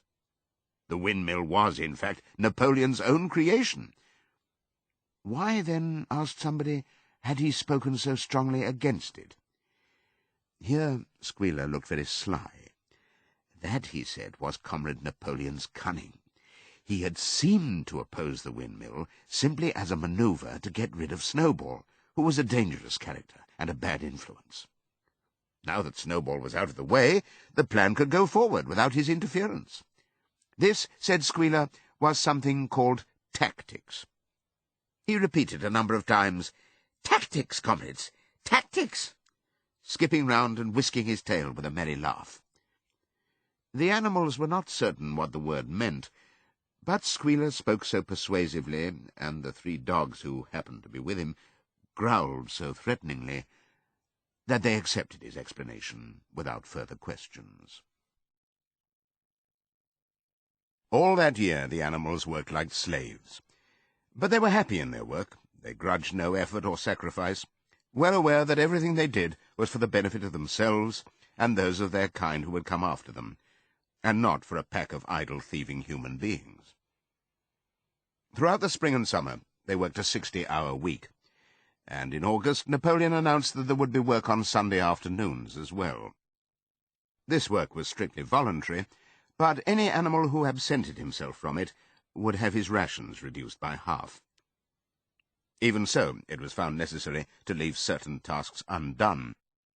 The harvest was a little less successful than in the previous year, and 2 fields which should have been sown with roots in the early summer were not sown because the ploughing had not been completed early enough.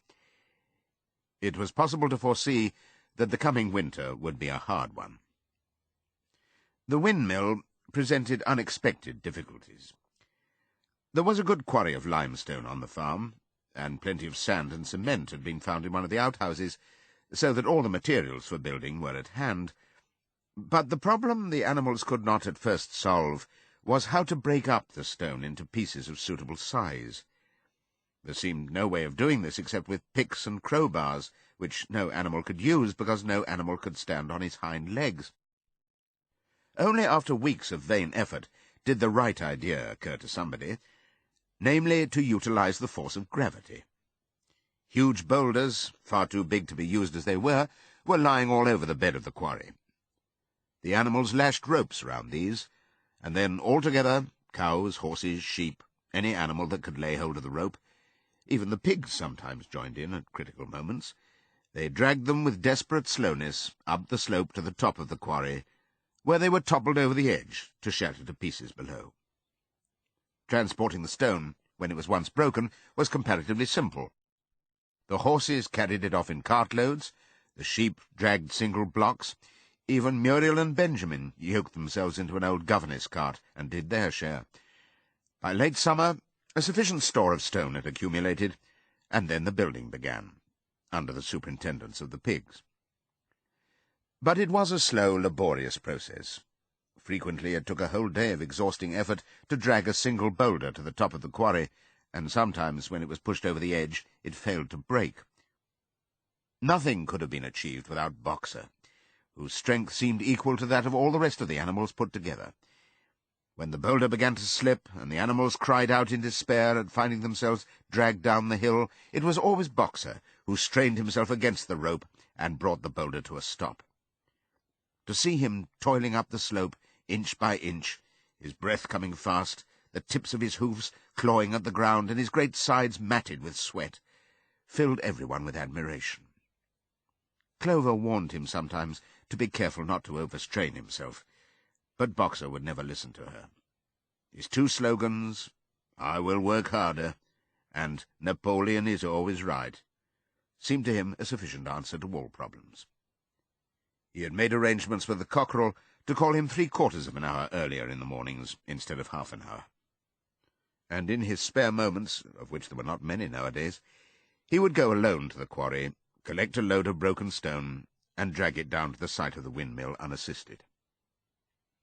The animals were not badly off throughout that summer, in spite of the hardness of their work.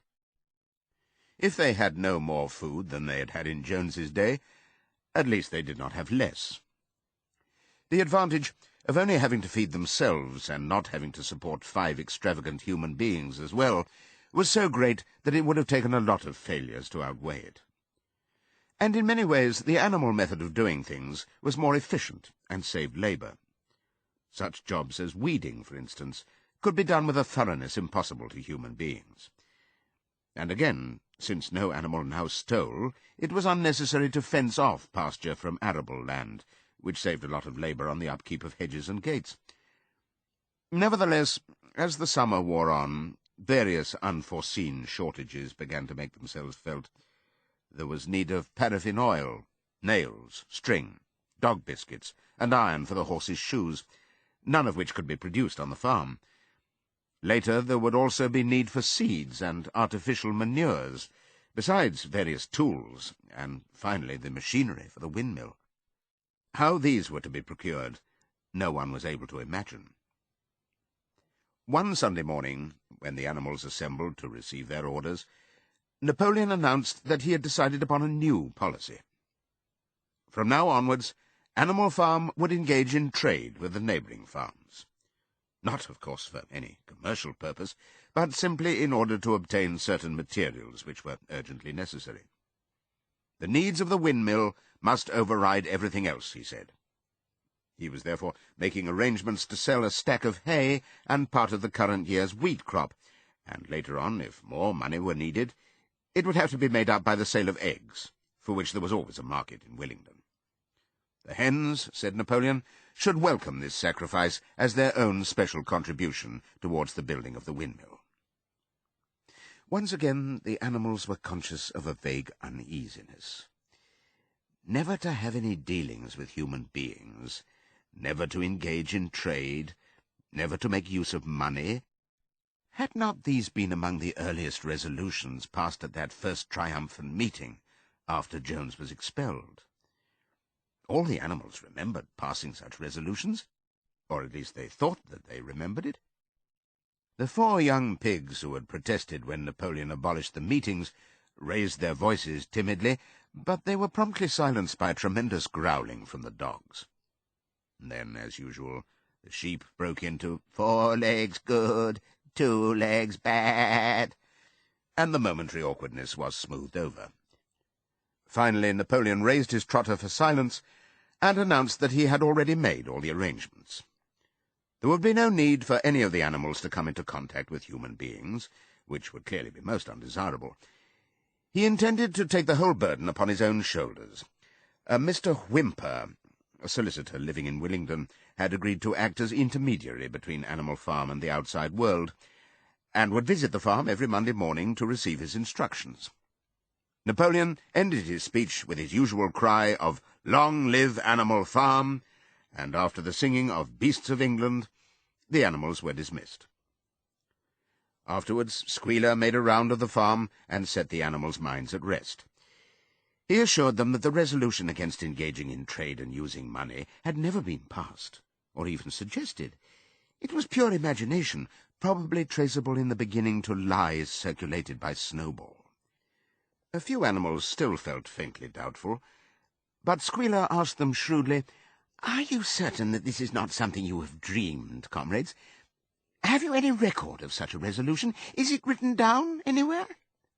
And since it was certainly true that nothing of the kind existed in writing, the animals were satisfied that they had been mistaken. Every Monday, Mr. Whymper visited the farm as had been arranged. He was a sly-looking little man with side whiskers, a solicitor in a very small way of business, but sharp enough to have realized earlier than anyone else that Animal Farm would need a broker, and that the commissions would be worth having. The animals watched his coming and going with a kind of dread, and avoided him as much as possible. Nevertheless, the sight of Napoleon on all fours delivering orders to Whymper, who stood on 2 legs, roused their pride and partly reconciled them to the new arrangement. Their relations with the human race were now not quite the same as they had been before. The human beings did not hate Animal Farm any less now that it was prospering. Indeed, they hated it more than ever. Every human being held it as an article of faith that the farm would go bankrupt sooner or later, and above all that the windmill would be a failure. They would meet in the public houses and prove to one another by means of diagrams that the windmill was bound to fall down, or that if it did stand up, then that it would never work. And yet, against their will, they had developed a certain respect for the efficiency with which the animals were managing their own affairs. One symptom of this was that they had begun to call Animal Farm by its proper name, and ceased to pretend that it was called the Manor Farm. They had also dropped their championship of Jones, who had given up hope of getting his farm back and gone to live in another part of the county. Except through Whymper, there was as yet no contact between Animal Farm and the outside world, but there were constant rumours that Napoleon was about to enter into a definite business agreement, either with Mr. Pilkington of Foxwood or with Mr. Frederick of Pinchfield, but never, it was noticed, with both simultaneously.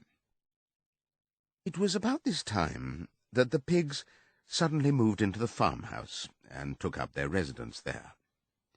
Again, the animals seemed to remember that a resolution against this had been passed in the early days, and again Squealer was able to convince them that this was not the case. It was absolutely necessary, he said, that the pigs, who were the brains of the farm, should have a quiet place to work in. It was also more suited to the dignity of the leader, for of late he had taken to speaking of Napoleon under the title of leader, to live in a house than in a mere sty. Nevertheless, some of the animals were disturbed when they heard that the pigs not only took their meals in the kitchen and used the drawing-room as a recreation room, but also slept in the beds. Boxer passed it off as usual with, "Napoleon is always right." But Clover, who thought she remembered a definite ruling against beds, went to the end of the barn and tried to puzzle out the 7 commandments which were inscribed there. Finding herself unable to read more than individual letters, she fetched Muriel. "Muriel," she said, "read me the 4th commandment. Does it not say something about never sleeping in a bed?" With some difficulty, Muriel spelt it out. "It says, 'No animals shall sleep in a bed with sheets,'" she announced finally. Curiously enough, Clover had not remembered that the fourth commandment mentioned sheets, but as it was there on the wall, it must have done so. And Squealer, who happened to be passing at this moment, attended by 2 or 3 dogs, was able to put the whole matter in its proper perspective. "You have heard, then, comrades," he said, "that we pigs now sleep in the beds of the farmhouse. And why not? You did not suppose, surely, that there was ever a ruling against beds? A bed merely means a place to sleep in. A pile of straw in a stall is a bed, properly regarded. The rule was against sheets, which are a human invention. We have removed the sheets from the farmhouse beds and sleep between blankets. Very comfortable beds they are, too, but not more comfortable than we need, I can tell you, comrades, with all the brain work we have to do nowadays. You would not rob us of our repose, would you, comrades? You would not have us too tired to carry out our duties? Surely none of you wishes to see Jones back?" The animals reassured him on this point immediately, and no more was said about the pigs sleeping in the farmhouse beds. And when, some days afterwards, it was announced that from now on the pigs would get up an hour later in the mornings than the other animals, no complaint was made about that either. By the autumn, the animals were tired, but happy. They'd had a hard year, and after the sale of part of the hay and corn, the stores of food for the winter were none too plentiful. But the windmill compensated for everything. It was almost half built now. After the harvest there was a stretch of clear, dry weather, and the animals toiled harder than ever, thinking it well worth while to plod to and fro all day with blocks of stone, if by doing so they could raise the walls another foot. Boxer would even come out at nights and work for an hour or 2 on his own by the light of the harvest moon. In their spare moments the animals would walk round and round the half-finished mill, admiring the strength and perpendicularity of its walls, and marvelling that they should ever have been able to build anything so imposing. Only old Benjamin refused to grow enthusiastic about the windmill, though, as usual, he would utter nothing beyond the cryptic remark that donkeys live a long time. November came, with raging southwest winds.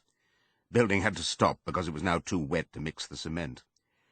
Finally there came a night when the gale was so violent that the farm buildings rocked on their foundations and several tiles were blown off the roof of the barn. The hens woke up squawking with terror because they had all dreamed simultaneously of hearing a gun go off in the distance. In the morning the animals came out of their stalls to find that the flagstaff had been blown down and an elm tree at the foot of the orchard had been plucked up like a radish. They had just noticed this when a cry of despair broke from every animal's throat. A terrible sight had met their eyes. The windmill was in ruins. With one accord they dashed down to the spot. Napoleon, who seldom moved out of a walk, raced ahead of them all. Yes, there it lay, the fruit of all their struggles, levelled to its foundations, the stones they had broken and carried so laboriously scattered all around. Unable at first to speak, they stood gazing mournfully at the litter of fallen stone. Napoleon paced to and fro in silence, occasionally snuffing at the ground. His tail had grown rigid and twitched sharply from side to side, a sign in him of intense mental activity. Suddenly he halted, as though his mind were made up. "Comrades," he said quietly, "do you know who is responsible for this? Do you know the enemy who has come in the night and overthrown our windmill? Snowball!" He suddenly roared in a voice of thunder. "Snowball has done this thing. In sheer malignity, thinking to set back our plans and avenge himself for his ignominious expulsion, this traitor has crept here under cover of night and destroyed our work of nearly a year. Comrades, here and now I pronounce the death sentence upon Snowball. Animal hero second class, and half a bushel of apples to any animal who brings him to justice. A full bushel to anyone who captures him alive." The animals were shocked beyond measure to learn that even Snowball could be guilty of such an action. There was a cry of indignation, and everyone began thinking out ways of catching Snowball if he should ever come back. Almost immediately, the footprints of a pig were discovered in the grass at a little distance from the knoll. They could only be traced for a few yards, but appeared to lead to a hole in the hedge. Napoleon snuffed deeply at them and pronounced them to be Snowball's. He gave it as his opinion that Snowball had probably come from the direction of Foxwood Farm. "No more delays, comrades," cried Napoleon when the footprints had been examined. "There is work to be done. This very morning we begin rebuilding the windmill, and we will build all through the winter, rain or shine.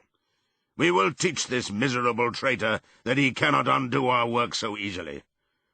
Remember, comrades, there must be no alteration in our plans. They shall be carried out to the day. Forward, comrades! Long live the windmill! Long live Animal Farm!" It was a bitter winter. The stormy weather was followed by sleet and snow, and then by a hard frost which did not break till well into February. The animals carried on as best they could with the rebuilding of the windmill, well knowing that the outside world was watching them, and that the envious human beings would rejoice and triumph if the mill were not finished on time. Out of spite, the human beings pretended not to believe that it was Snowball who had destroyed the windmill. They said that it had fallen down because the walls were too thin. The animals knew that this was not the case. Still, it had been decided to build the walls 3 feet thick this time, instead of 18 inches as before, which meant collecting much larger quantities of stone. For a long time, the quarry was full of snowdrifts, and nothing could be done. Some progress was made in the dry, frosty weather that followed, but it was cruel work, and the animals could not feel so hopeful about it as they had felt before. They were always cold, and usually hungry as well. Only Boxer and Clover never lost heart. Squealer made excellent speeches on the joy of service and the dignity of labour, but the other animals found more inspiration in Boxer's strength, and his never-failing cry of, "I will work harder." In January, food fell short. The corn ration was drastically reduced, and it was announced that an extra potato ration would be issued to make up for it. Then it was discovered that the greater part of the potato crop had been frosted in the clamps, which had not been covered thickly enough.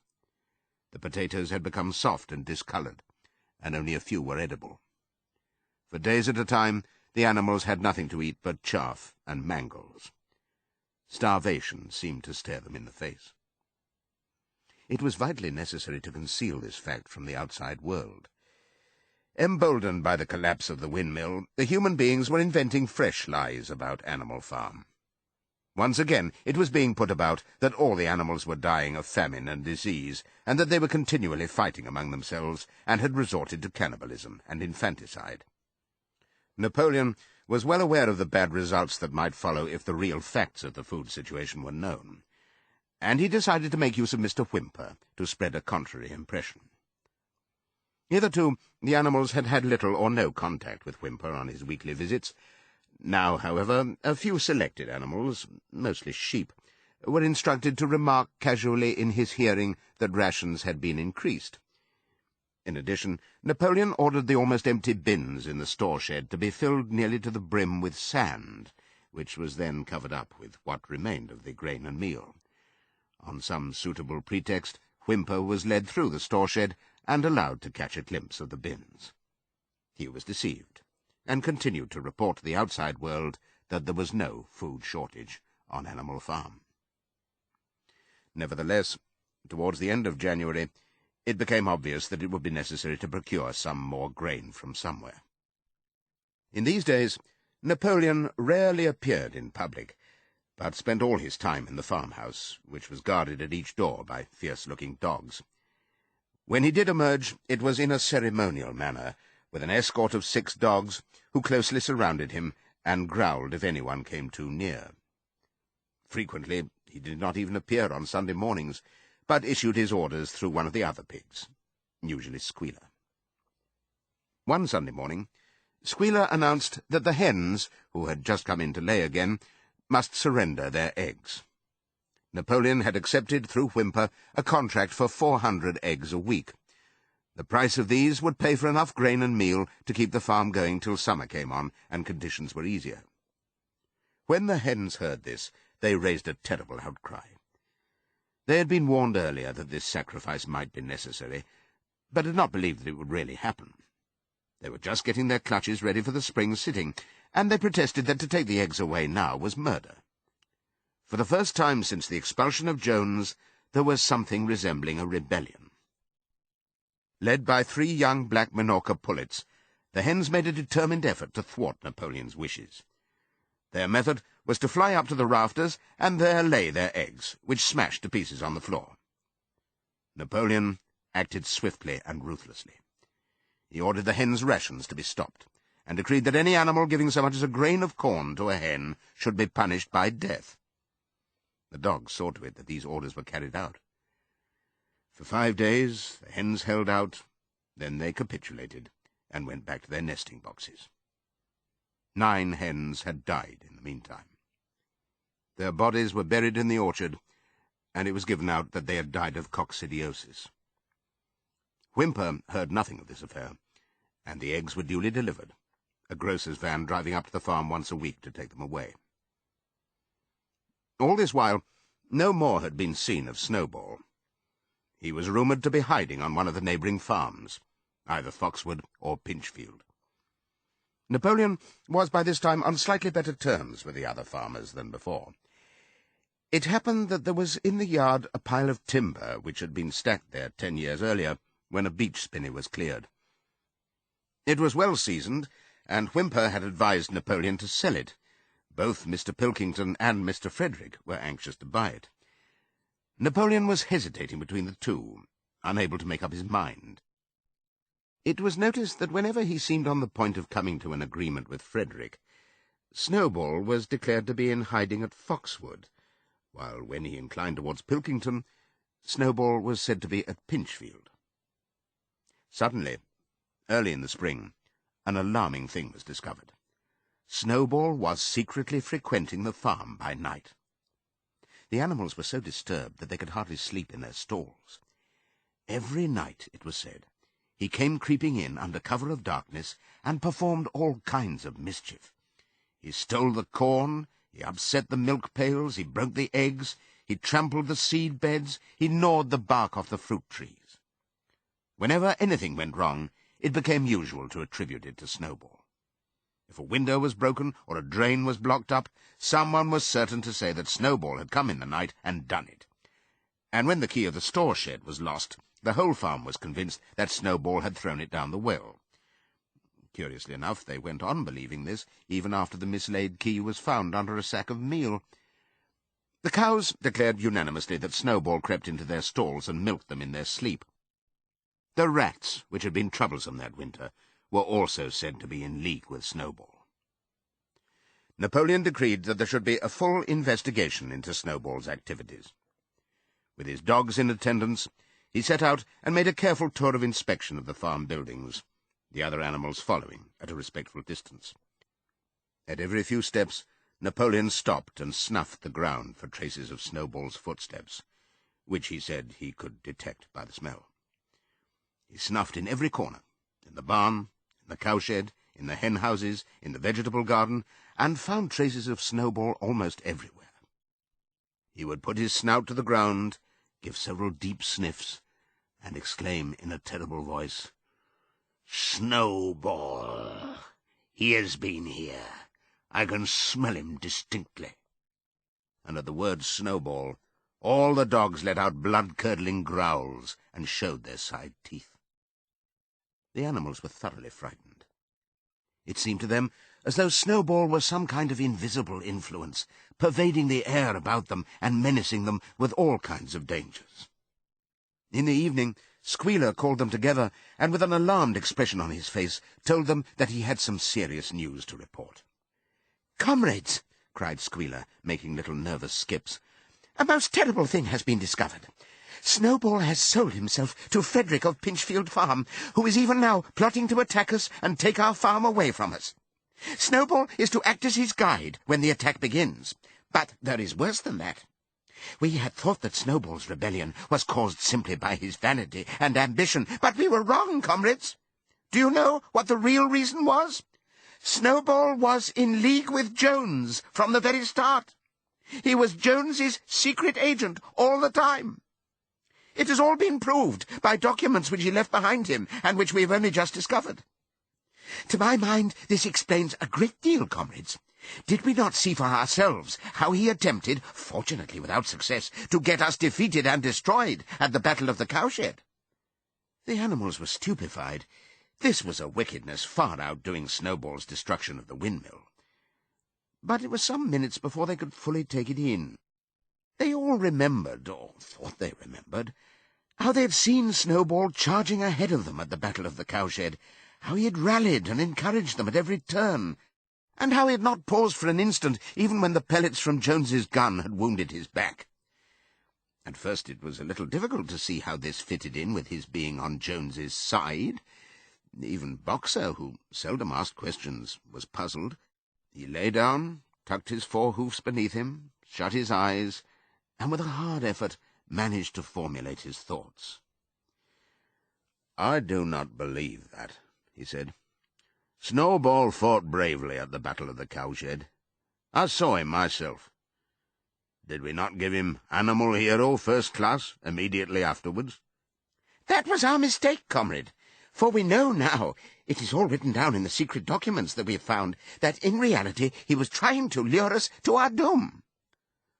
"But he was wounded," said Boxer. "We all saw him, running with blood." That was part of the arrangement, cried Squealer. Jones's shot only grazed him. I could show you this in his own writing, if you were able to read it. The plot was for Snowball, at the critical moment, to give the signal for flight and leave the field to the enemy, and he very nearly succeeded. I will even say, comrades, he would have succeeded if it had not been for our heroic leader, Comrade Napoleon. Do you not remember how, just at the moment when Jones and his men had got inside the yard, Snowball suddenly turned and fled, and many animals followed him? And do you not remember, too, that it was just at that moment, when panic was spreading and all seemed lost, that Comrade Napoleon sprang forward with a cry of "Death to humanity!" and sank his teeth in Jones's leg? Surely you remember that, comrades, exclaimed Squealer, frisking from side to side. Now, when Squealer described the scene so graphically, it seemed to the animals that they did remember it. At any rate, they remembered that at the critical moment of the battle Snowball had turned to flee, but Boxer was still a little uneasy.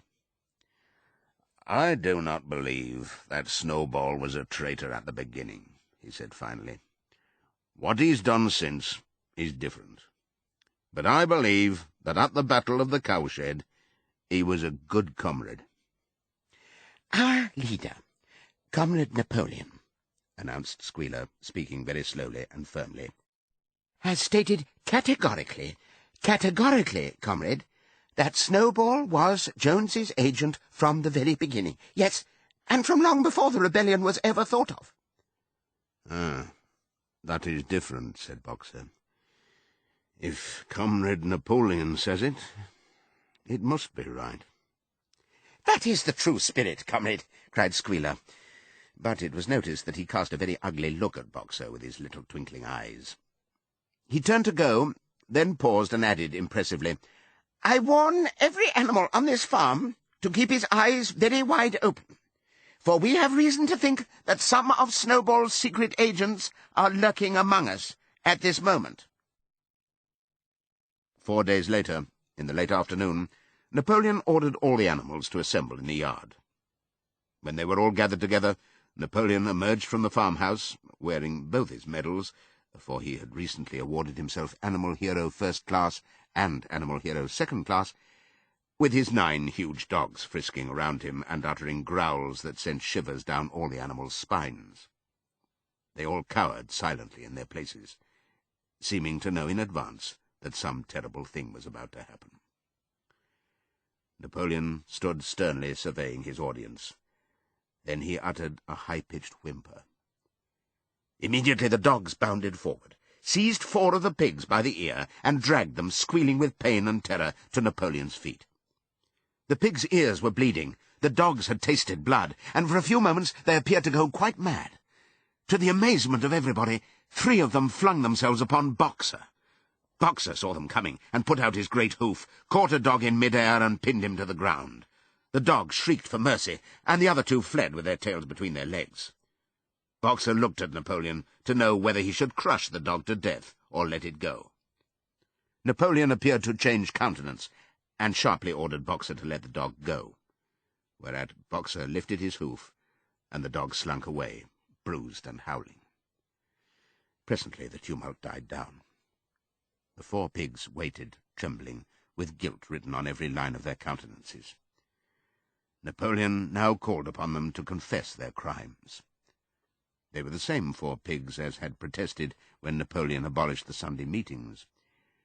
Without any further prompting, they confessed that they had been secretly in touch with Snowball ever since his expulsion, that they had collaborated with him in destroying the windmill, and that they had entered into an agreement with him to hand over Animal Farm to Mr. Frederick. They added that Snowball had privately admitted to them that he had been Jones's secret agent for years past. When they had finished their confession, the dogs promptly tore their throats out, and in a terrible voice Napoleon demanded whether any other animal had anything to confess. The 3 hens, who had been the ringleaders in the attempted rebellion over the eggs, now came forward and stated that Snowball had appeared to them in a dream, and incited them to disobey Napoleon's orders. They, too, were slaughtered. Then a goose came forward, and confessed to having secreted 6 ears of corn during the last year's harvest, and eaten them in the night. Then a sheep confessed to having urinated in the drinking pool, urged to do this, so she said, by Snowball, and 2 other sheep confessed to having murdered an old ram, an especially devoted follower of Napoleon, by chasing him round and round a bonfire when he was suffering from a cough. They were all slain on the spot. And so the tale of confessions and executions went on, until there was a pile of corpses lying before Napoleon's feet, and the air was heavy with the smell of blood, which had been unknown there since the expulsion of Jones. When it was all over, the remaining animals, except for the pigs and dogs, crept away in a body. They were shaken and miserable. They did not know which was more shocking, the treachery of the animals who had leagued themselves with Snowball, or the cruel retribution they had just witnessed. In the old days there had often been scenes of bloodshed, equally terrible, but it seemed to all of them that it was far worse now that it was happening among themselves. Since Jones had left the farm until today, no animal had killed another animal. Not even a rat had been killed. They had made their way onto the little knoll where the half-finished windmill stood, and with one accord they all lay down as though huddling together for warmth. Clover, Muriel, Benjamin, the cows, the sheep, and a whole flock of geese and hens. Everyone, indeed, except the cat, who had suddenly disappeared just before Napoleon ordered the animals to assemble. For some time nobody spoke. Only Boxer remained on his feet. He fidgeted to and fro, swishing his long black tail against his sides, and occasionally uttering a little whinny of surprise. Finally he said, "I do not understand it. I would not have believed that such things could happen on our farm. It must be due to some fault in ourselves. The solution, as I see it, is to work harder. From now onwards, I shall get up a full hour earlier in the mornings." And he moved off at his lumbering trot and made for the quarry. Having got there, he collected 2 successive loads of stone and dragged them down to the windmill before retiring for the night.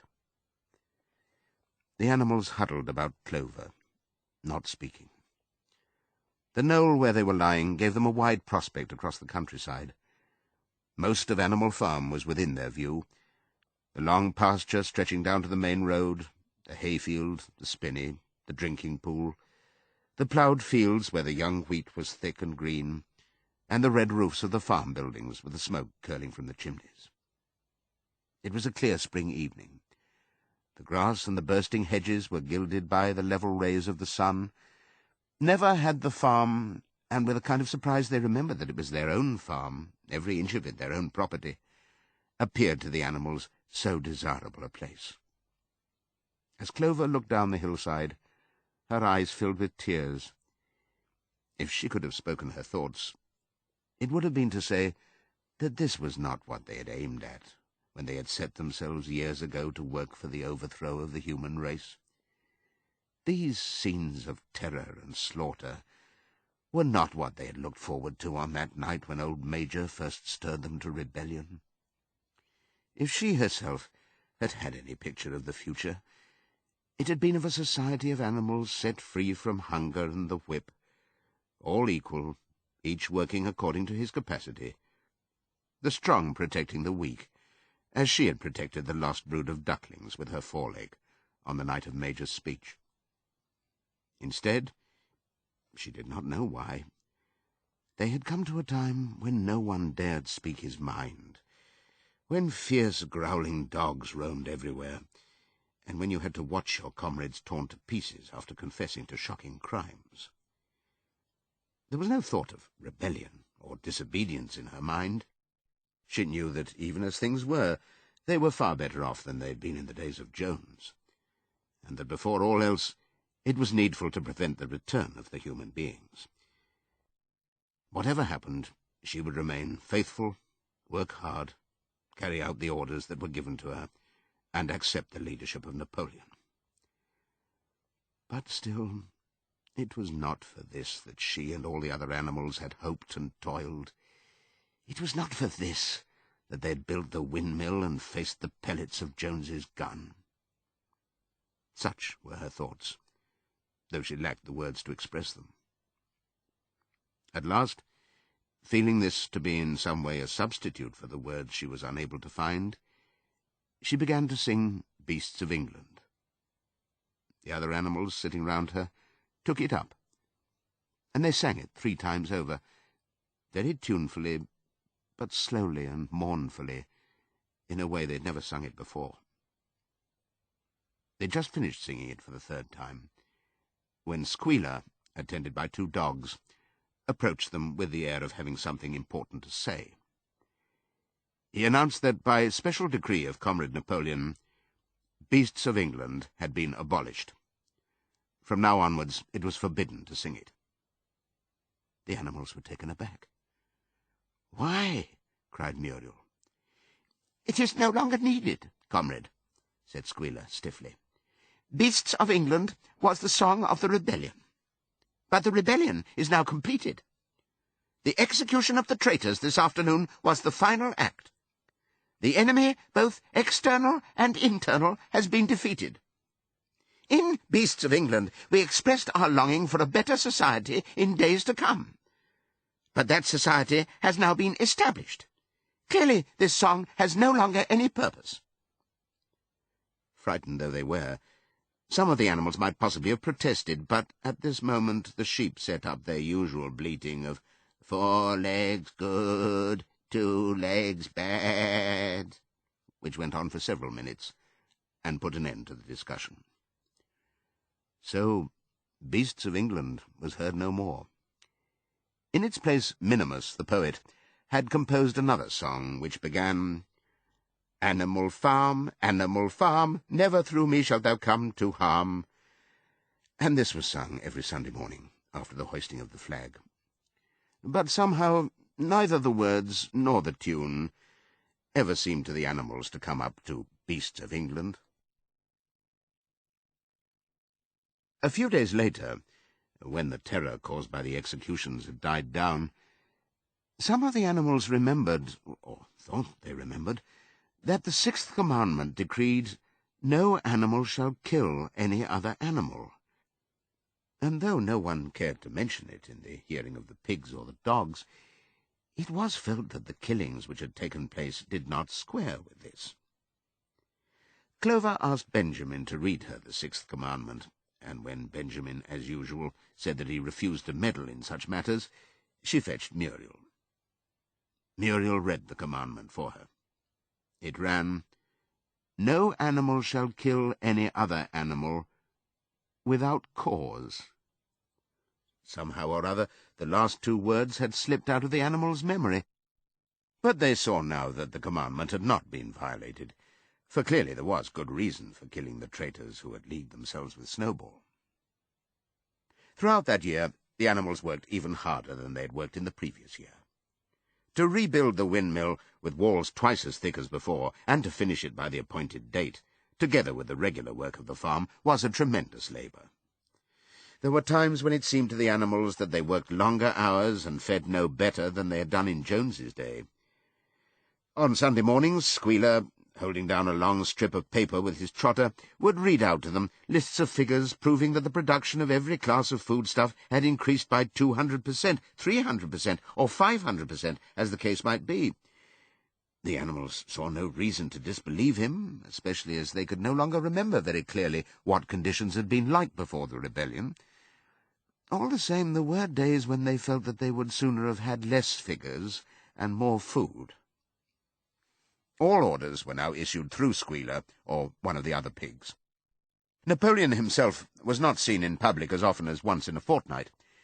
When he did appear, he was attended not only by his retinue of dogs, but by a black cockerel who marched in front of him and acted as a kind of trumpeter, letting out a loud cock-a-doodle-doo before Napoleon spoke.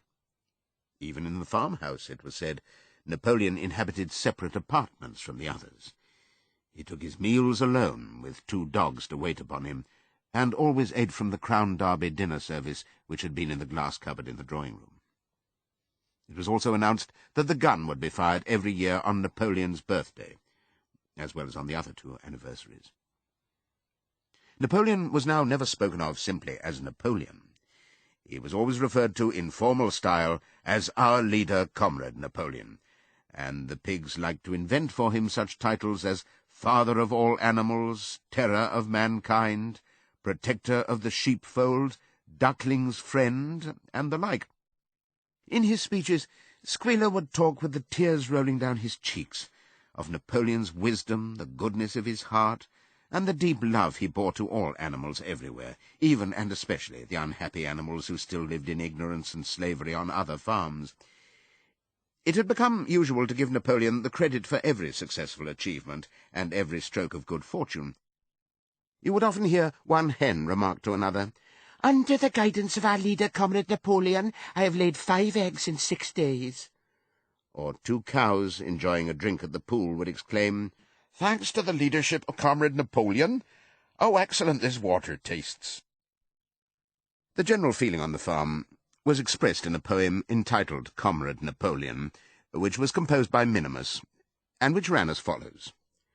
Friend of the fatherless, fountain of happiness, lord of the swill bucket, oh, how my soul is on fire when I gaze at thy calm and commanding eye, like the sun in the sky, Comrade Napoleon. Thou art the giver of all that thy creatures love, full belly twice a day, clean straw to roll upon. Every beast, great or small, sleeps at peace in his stall. Thou watchest over all, Comrade Napoleon. Had I a sucking pig, ere he had grown as big, even as a pint bottle, or as a rolling pin, he should have learned to be faithful and true to thee. Yes, his first squeak should be, Comrade Napoleon. Napoleon approved of this poem, and caused it to be inscribed on the wall of the big barn at the opposite end from the 7 Commandments. It was surmounted by a portrait of Napoleon, in profile, executed by Squealer in white paint. Meanwhile, through the agency of Whymper, Napoleon was engaged in complicated negotiations with Frederick and Pilkington. The pile of timber was still unsold. Of the 2, Frederick was the more anxious to get hold of it, but he would not offer a reasonable price. At the same time, there were renewed rumours that Frederick and his men were plotting to attack Animal Farm and to destroy the windmill, the building of which had aroused furious jealousy in him. Snowball was known to be still skulking on Pinchfield Farm.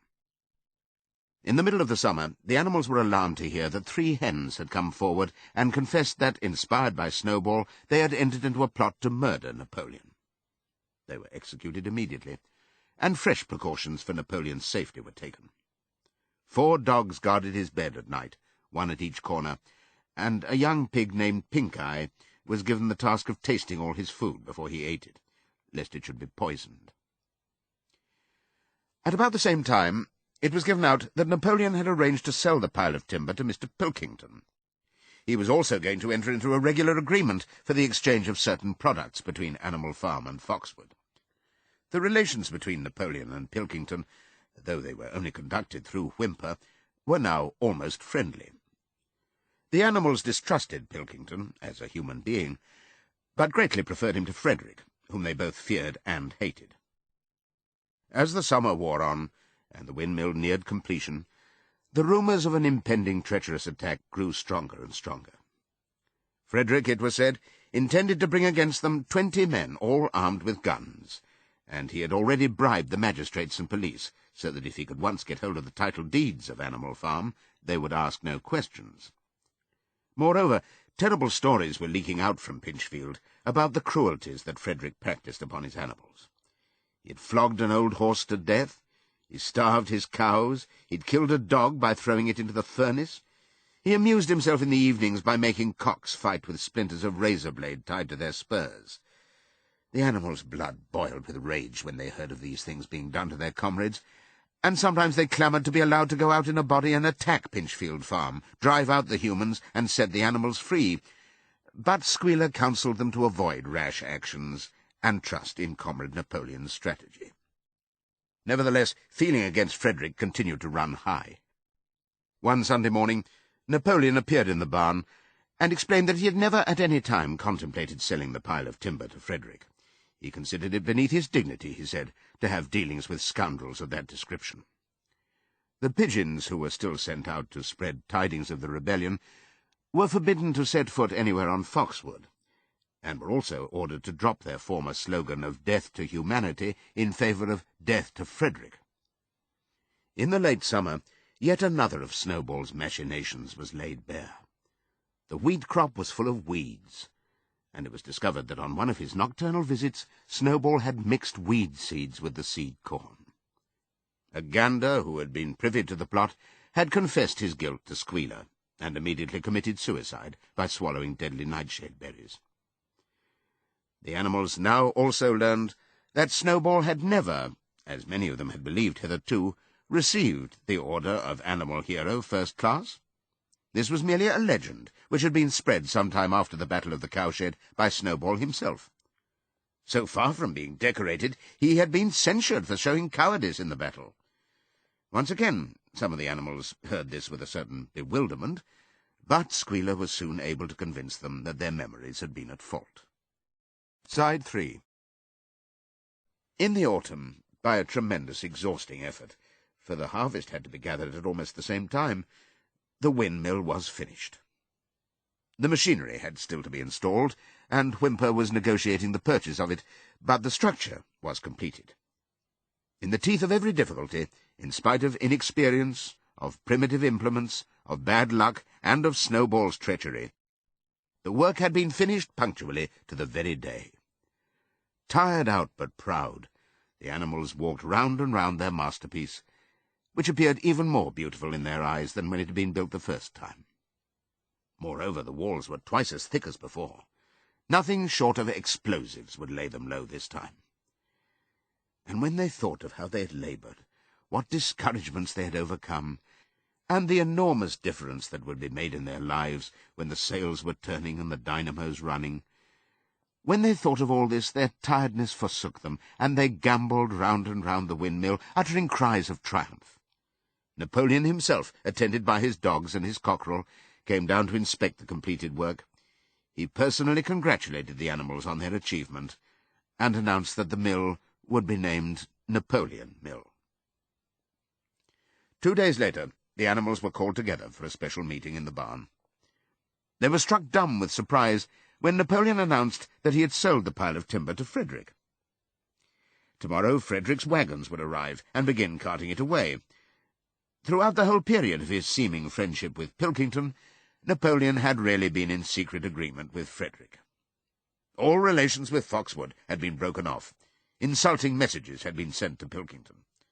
The pigeons had been told to avoid Pinchfield Farm and to alter their slogan from "Death to Frederick" to "Death to Pilkington." At the same time, Napoleon assured the animals that the stories of an impending attack on Animal Farm were completely untrue, and that the tales about Frederick's cruelty to his own animals had been greatly exaggerated. All these rumours had probably originated with Snowball and his agents. It now appeared that Snowball was not, after all, hiding on Pinchfield Farm, and in fact had never been there in his life. He was living in considerable luxury, so it was said, at Foxwood, and had in reality been a pensioner of Pilkington for years past. The pigs were in ecstasies over Napoleon's cunning. By seeming to be friendly with Pilkington, he had forced Frederick to raise his price by £12. But the superior quality of Napoleon's mind, said Squealer, was shown in the fact that he trusted nobody, not even Frederick. Frederick had wanted to pay for the timber with something called a cheque, which, it seemed, was a piece of paper with a promise to pay written upon it. But Napoleon was too clever for him. He had demanded payment in real £5 notes, which were to be handed over before the timber was removed. Already Frederick had paid up, and the sum he had paid was just enough to buy the machinery for the windmill. Meanwhile the timber was being carted away at high speed. When it was all gone, another special meeting was held in the barn for the animals to inspect Frederick's banknotes. Smiling beatifically, and wearing both his decorations, Napoleon reposed on a bed of straw on the platform, with the money at his side, neatly piled on a china dish from the farmhouse kitchen. The animals filed slowly past, and each gazed his fill. And Boxer put out his nose to sniff at the banknotes, and the flimsy white things stirred and rustled in his breath. 3 days later there was a terrible hullabaloo. Whymper, his face deadly pale, came racing up the path on his bicycle, flung it down in the yard, and rushed straight into the farmhouse. The next moment a choking roar of rage sounded from Napoleon's apartments. The news of what had happened spread round the farm like wildfire. The bank notes were forgeries. Frederick had got the timber for nothing. Napoleon called the animals together immediately, and in a terrible voice pronounced the death sentence upon Frederick. When captured, he said, Frederick should be boiled alive. At the same time he warned them that after this treacherous deed the worst was to be expected. Frederick and his men might make their long-expected attack at any moment. Sentinels were placed at all the approaches to the farm. In addition, 4 pigeons were sent to Foxwood with a conciliatory message, which it was hoped might re-establish good relations with Pilkington. The very next morning the attack came. The animals were at breakfast when the lookouts came racing in with the news that Frederick and his followers had already come through the 5-barred gate. Boldly enough the animals sallied forth to meet them, but this time they did not have the easy victory that they had had in the Battle of the Cowshed.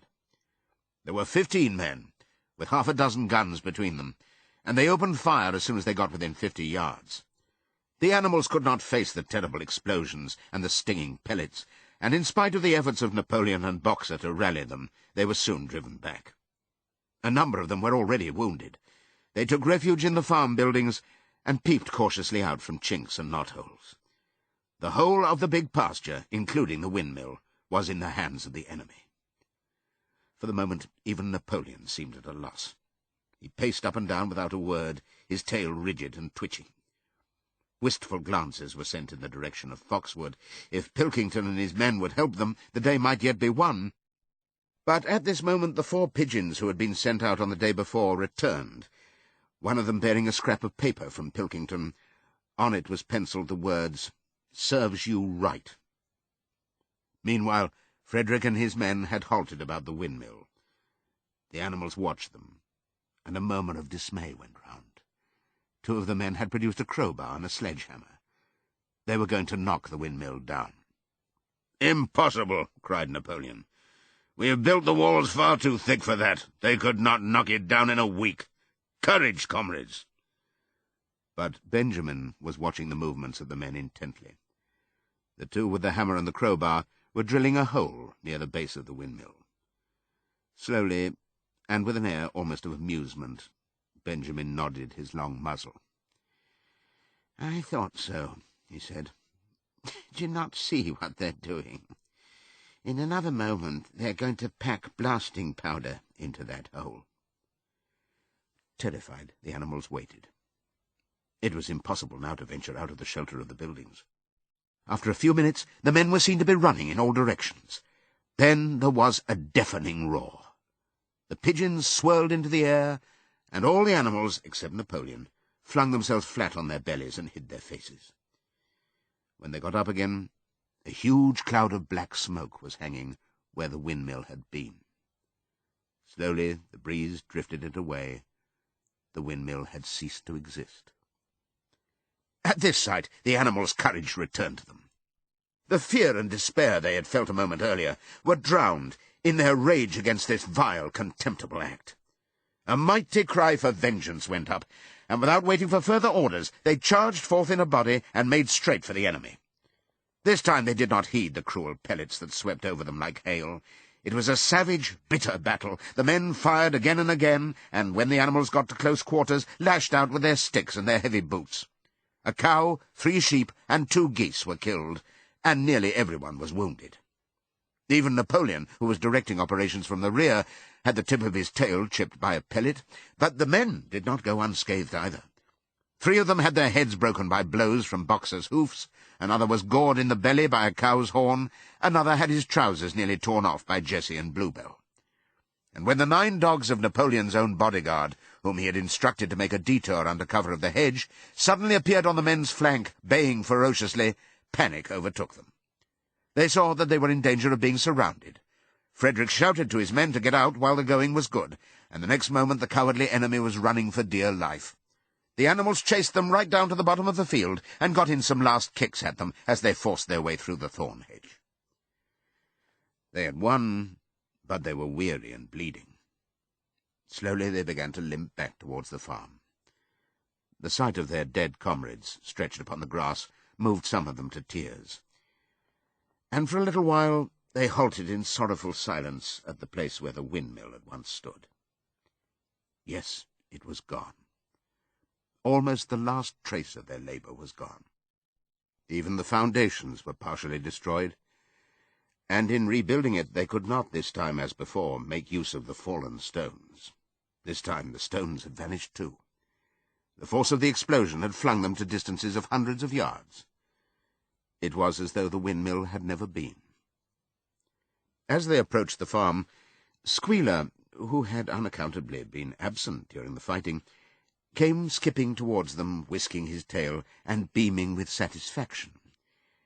And the animals heard, from the direction of the farm buildings, the solemn booming of a gun. "What is that gun firing for?" said Boxer. "To celebrate our victory," cried Squealer.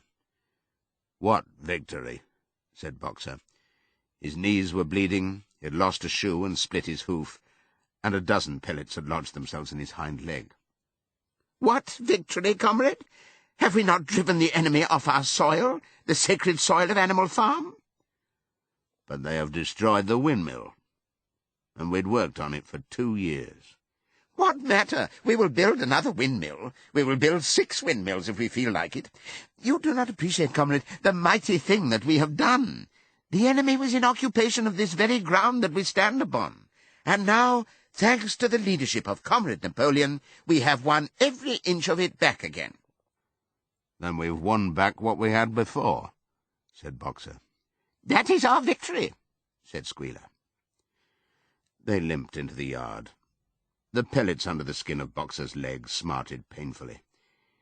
He saw ahead of him the heavy labour of rebuilding the windmill from the foundations, and already in imagination he braced himself for the task.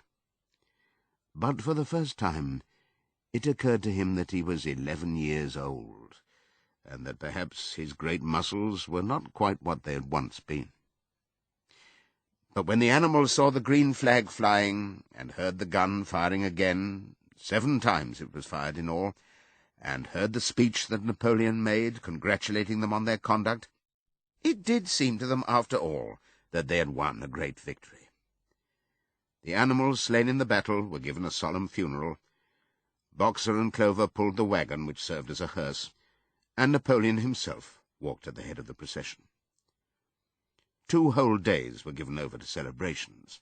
There were songs, speeches, and more firing of the gun, and a special gift of an apple was bestowed on every animal, with 2 ounces of corn for each bird, and 3 biscuits for each dog.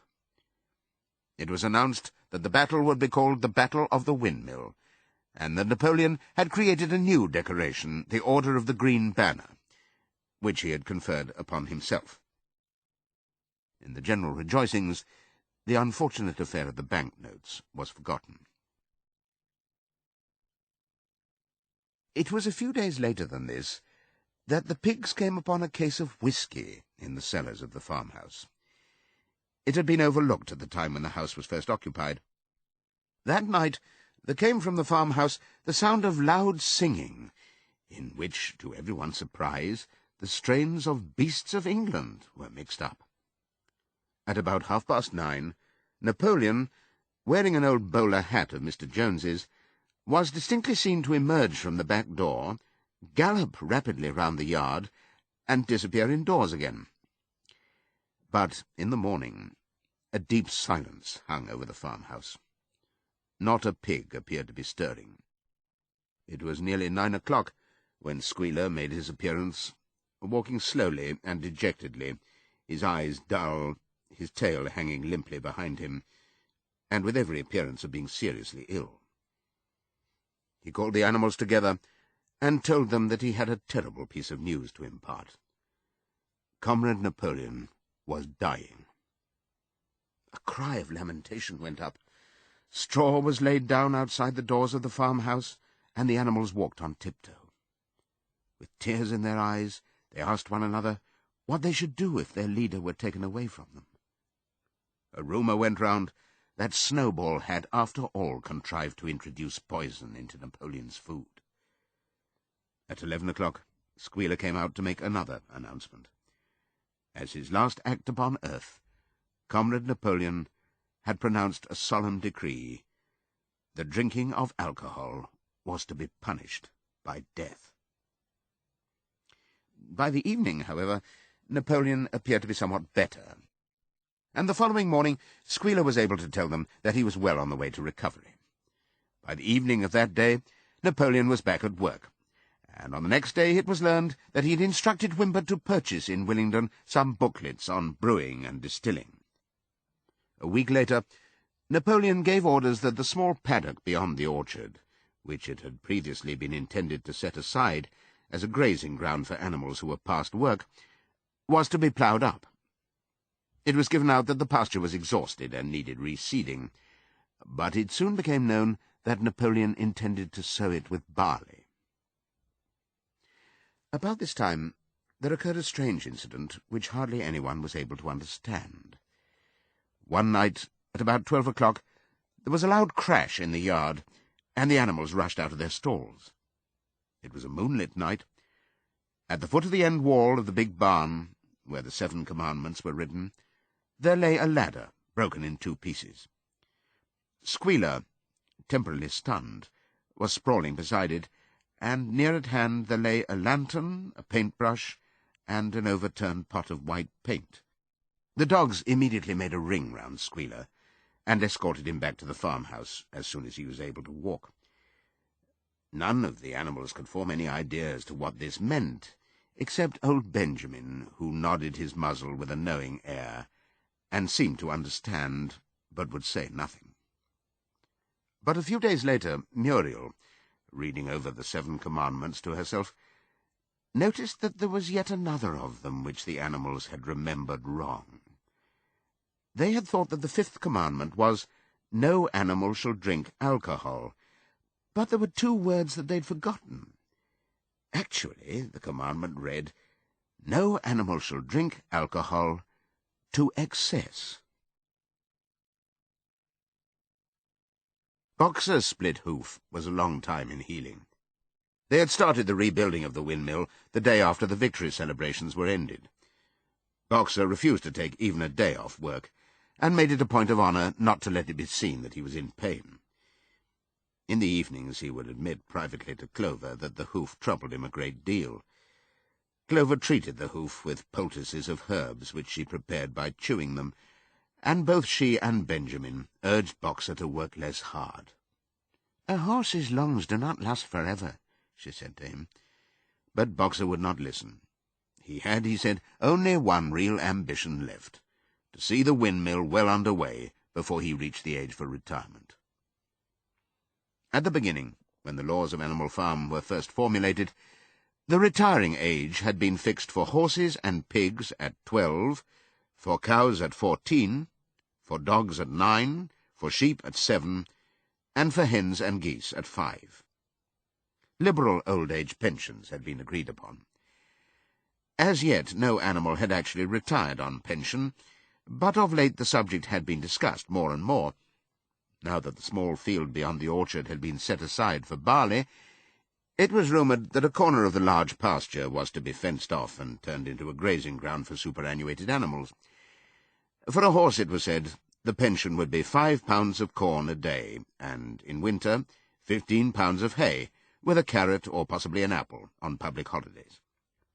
Boxer's 12th birthday was due in the late summer of the following year.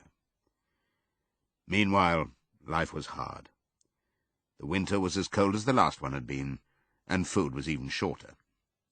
Once again all rations were reduced except those of the pigs and the dogs. A too rigid equality in rations, Squealer explained, would have been contrary to the principles of animalism. In any case, he had no difficulty in proving to the other animals that they were not, in reality, short of food, whatever the appearances might be. For the time being, certainly, it had been found necessary to make a readjustment of rations.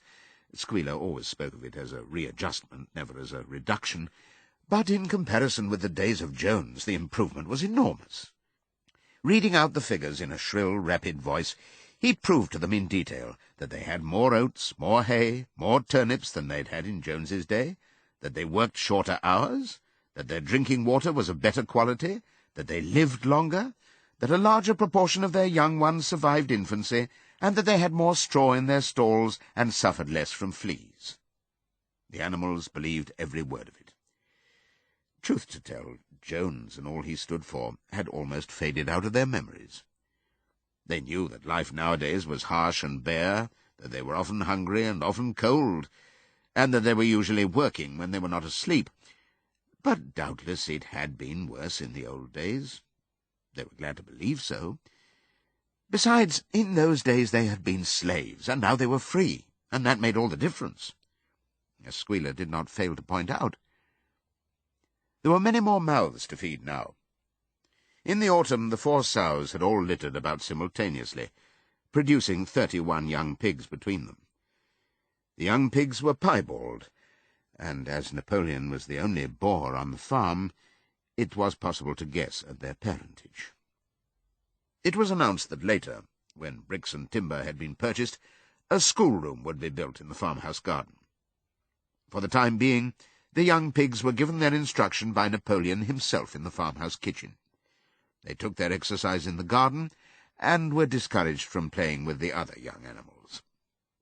About this time, too, it was laid down as a rule that when a pig and any other animal met on the path, the other animal must stand aside, and also that all pigs, of whatever degree, were to have the privilege of wearing green ribbons on their tails on Sundays. The farm had had a fairly successful year, but was still short of money. There were the bricks, sand, and lime for the schoolroom to be purchased, and it would also be necessary to begin saving up again for the machinery for the windmill.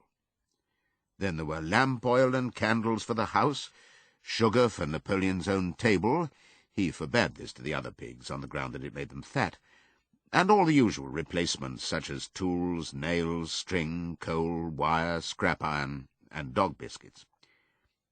A stump of hay and part of the potato crop was sold off, and the contract for eggs was increased to 600 a week, so that year the hens barely hatched enough chicks to keep their numbers at the same level.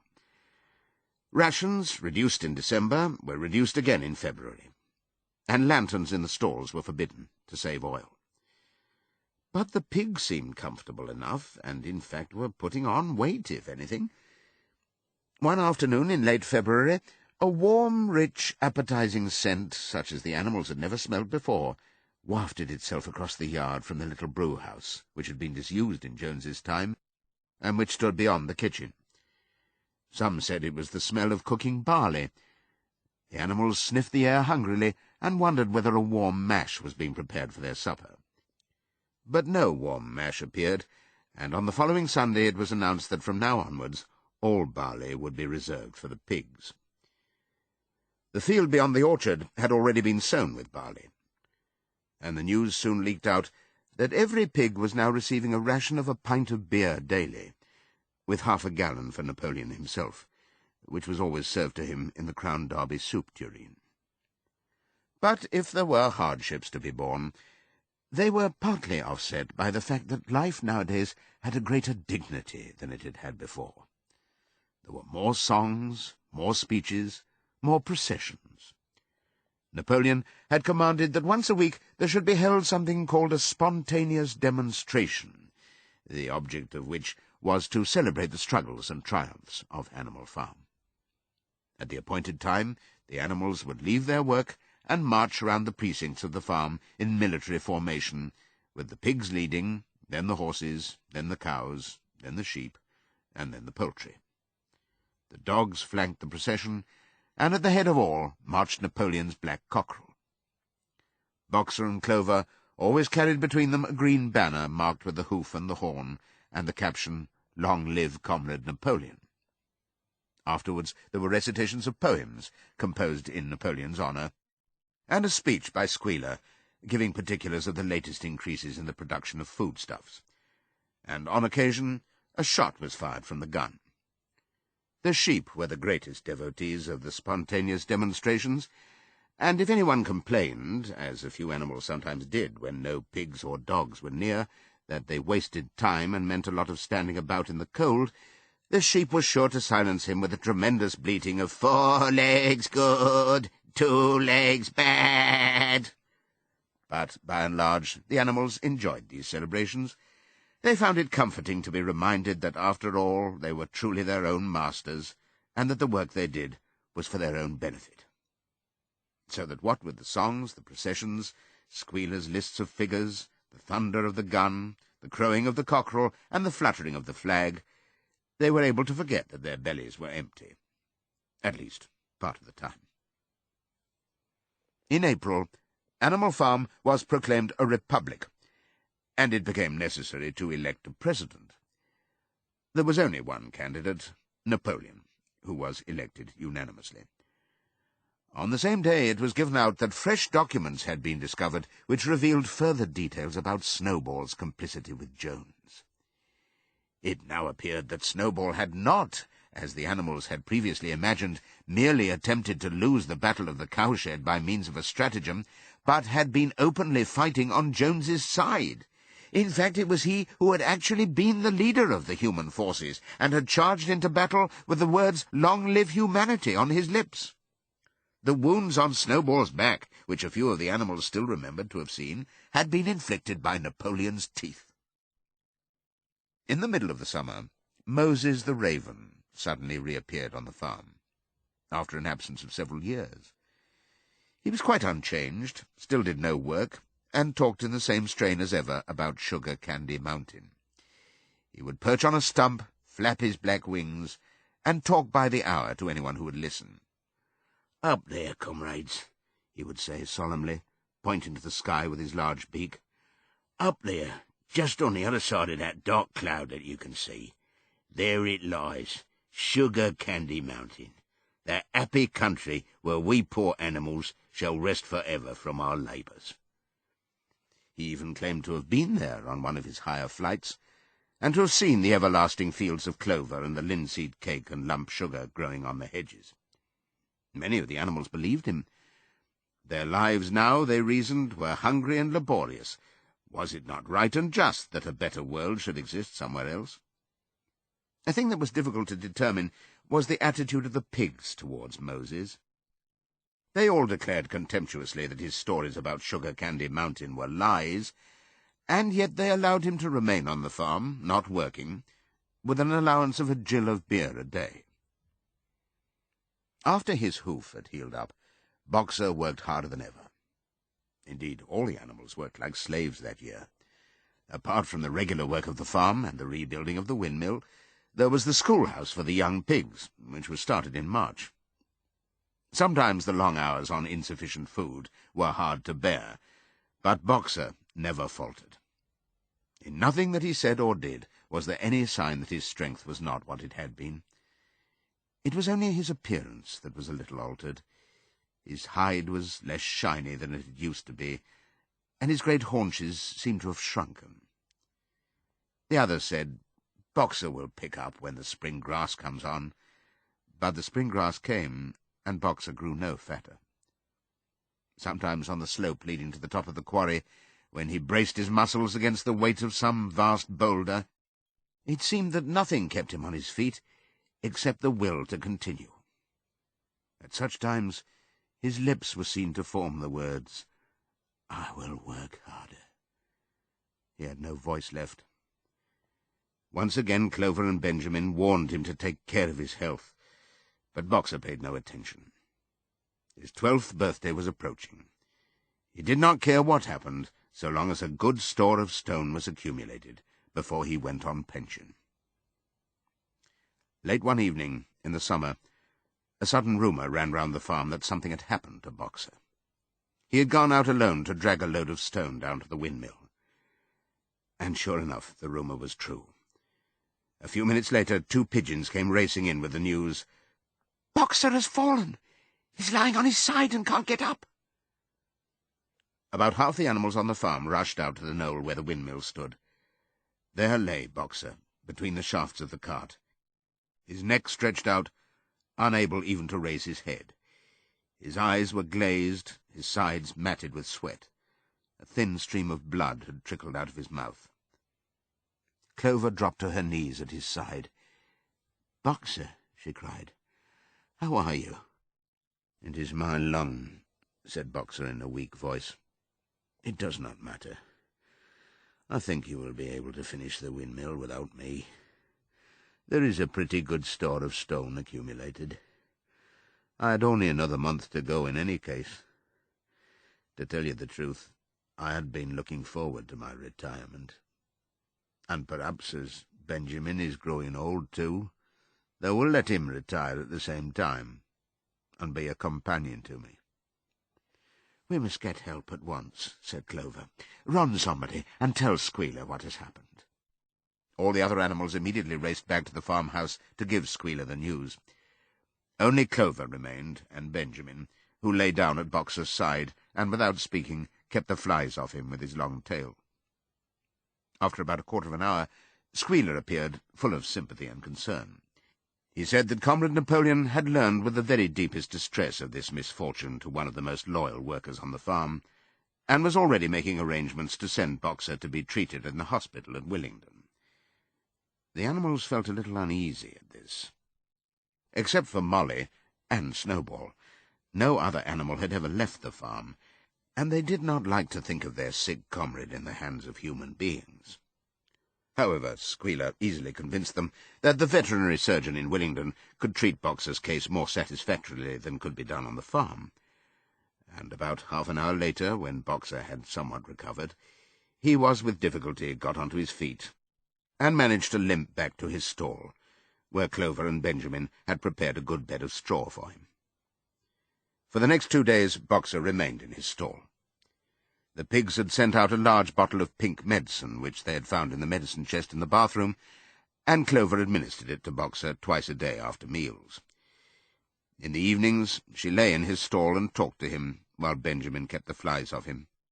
Boxer professed not to be sorry for what had happened. If he made a good recovery, he might expect to live another 3 years, and he looked forward to the peaceful days that he would spend in the corner of the big pasture. It would be the first time that he had had leisure to study and improve his mind. He intended, he said, to devote the rest of his life to learning the remaining 22 letters of the alphabet. However, Benjamin and Clover could only be with Boxer after working hours, and it was in the middle of the day when the van came to take him away.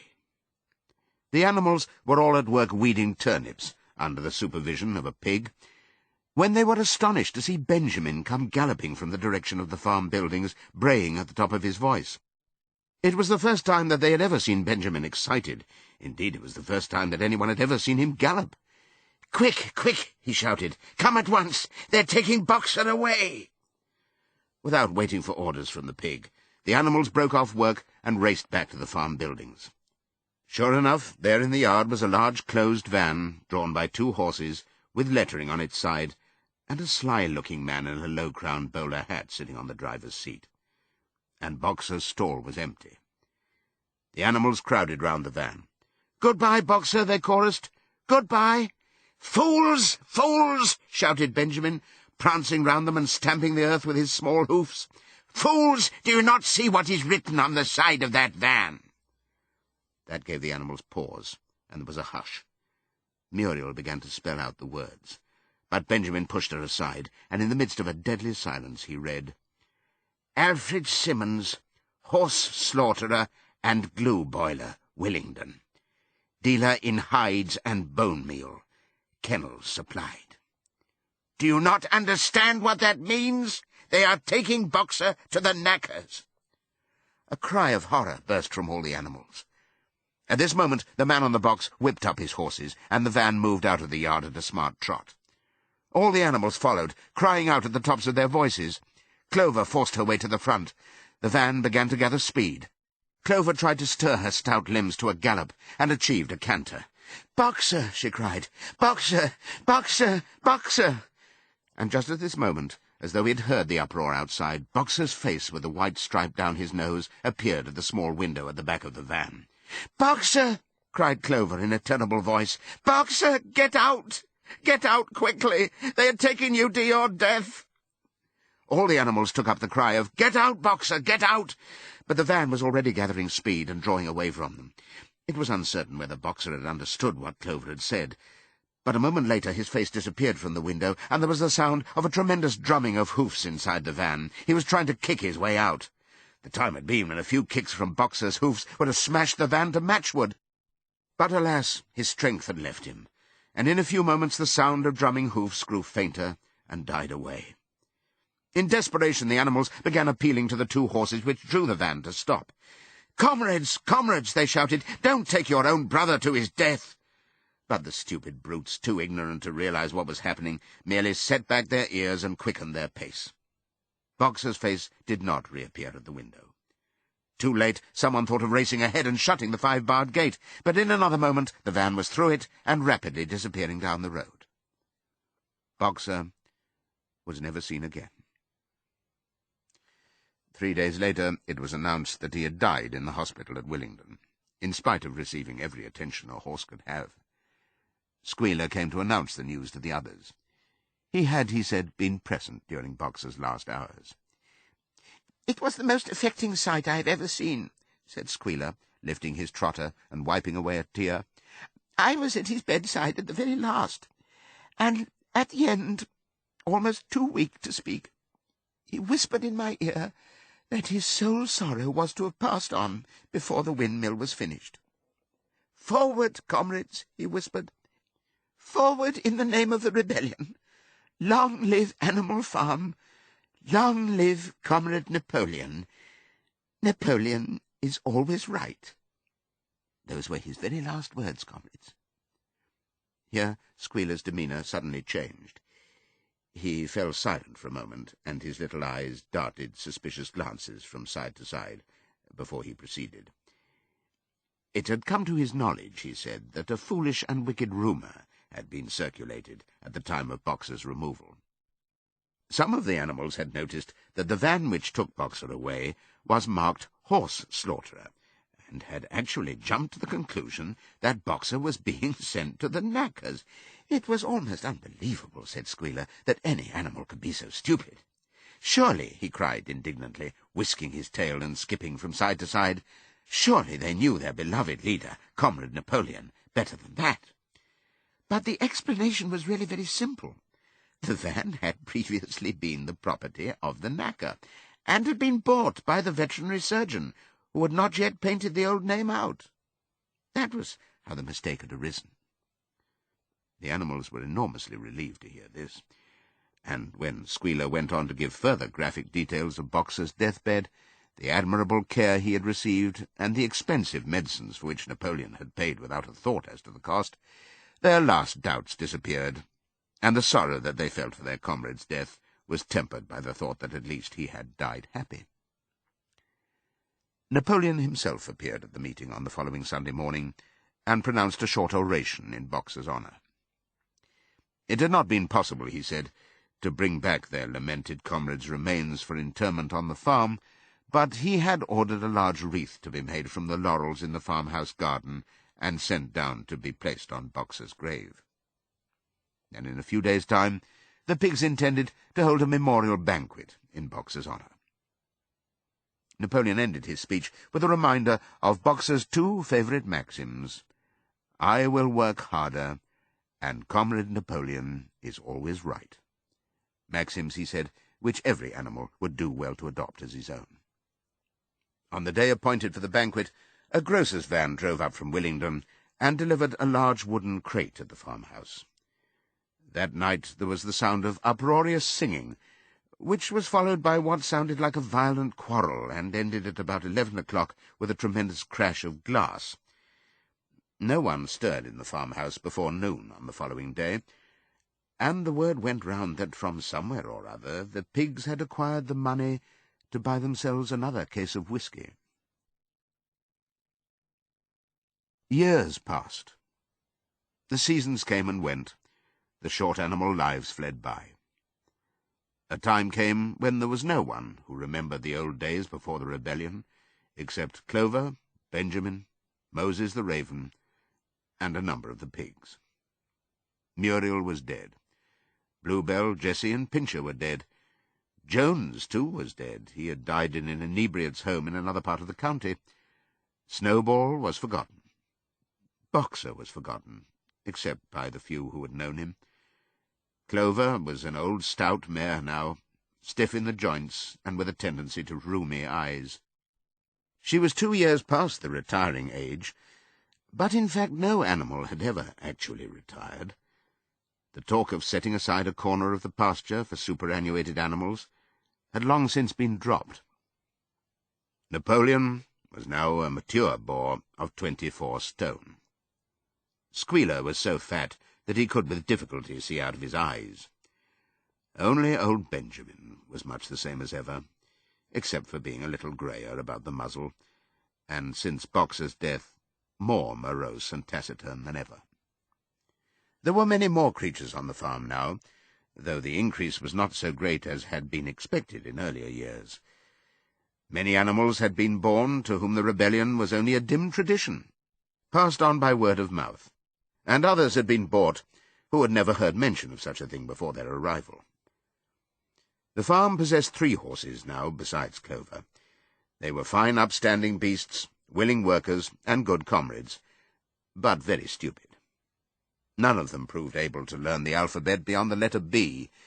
They accepted everything that they were told about the rebellion, and the principles of animalism, especially from Clover, for whom they had an almost filial respect, but it was doubtful whether they understood very much of it. The farm was more prosperous now, and better organized. It had even been enlarged by 2 fields which had been bought from Mr. Pilkington. The windmill had been successfully completed at last, and the farm possessed a threshing machine and a hay elevator of its own, and various new buildings had been added to it. Whymper had bought himself a dog-cart. The windmill, however, had not after all been used for generating electrical power. It was used for milling corn, and brought in a handsome money profit. The animals were hard at work building yet another windmill. When that one was finished, so it was said, the dynamos would be installed. But the luxuries of which Snowball had once taught the animals to dream, the stalls with electric light and hot and cold water, and the 3-day week, were no longer talked about. Napoleon had denounced such ideas as contrary to the spirit of animalism. The truest happiness, he said, lay in working hard and living frugally. Somehow it seemed as though the farm had grown richer without making the animals themselves any richer, except, of course, for the pigs and the dogs. Perhaps this was partly because there were so many pigs and so many dogs. It was not that these creatures did not work after their fashion. There was, as Squealer was never tired of explaining, endless work in the supervision and organization of the farm. Much of this work was of a kind that the other animals were too ignorant to understand. For example, Squealer told them that the pigs had to expend enormous labours every day upon mysterious things called files, reports, minutes, and memoranda. These were large sheets of paper which had to be closely covered with writing, and as soon as they were so covered, they were burnt in the furnace. This was of the highest importance for the welfare of the farm, Squealer said. But still, neither pigs nor dogs produced any food by their own labour, and there were very many of them, and their appetites were always good. As for the others, their life, so far as they knew, was as it had always been. They were generally hungry, they slept on straw, they drank from the pool, they laboured in the fields. In winter they were troubled by the cold, and in summer by the flies. Sometimes the older ones among them racked their dim memories and tried to determine whether in the early days of the rebellion, when Jones's expulsion was still recent, things had been better or worse than now. They could not remember. There was nothing with which they could compare their present lives. They had nothing to go upon except Squealer's lists of figures, which invariably demonstrated that everything was getting better and better. The animals found the problem insoluble. In any case, they had little time for speculating on such things now. Only old Benjamin professed to remember every detail of his long life, and to know that things never had been, nor ever could be, much better or much worse. Hunger, hardship, and disappointment being, so he said, the unalterable law of life. And yet the animals never gave up hope. More, they never lost, even for an instant, their sense of honour and privilege in being members of Animal Farm. They were still the only farm in the whole country, in all England, owned and operated by animals. Not one of them, not even the youngest, not even the newcomers who had been brought from farms 10 or 20 miles away, ever ceased to marvel at that. And when they heard the gun booming and saw the green flag fluttering at the masthead, their hearts swelled with imperishable pride, and the talk turned always towards the old heroic days, the expulsion of Jones, the writing of the 7 Commandments, the great battles in which the human invaders had been defeated. None of the old dreams had been abandoned. The Republic of the Animals, which Major had foretold, when the green fields of England should be untrodden by human feet, was still believed in. Some day it was coming. It might not be soon, it might not be within the lifetime of any animal now living, but still it was coming. Even the tune of Beasts of England was perhaps hummed secretly here and there. At any rate, it was a fact that every animal on the farm knew it, though no one would have dared to sing it aloud. It might be that their lives were hard and that not all of their hopes had been fulfilled, but they were conscious that they were not as other animals. If they went hungry, it was not from feeding tyrannical human beings. If they worked hard, at least they worked for themselves. No creature among them went upon 2 legs. No creature called any other creature master. All animals were equal.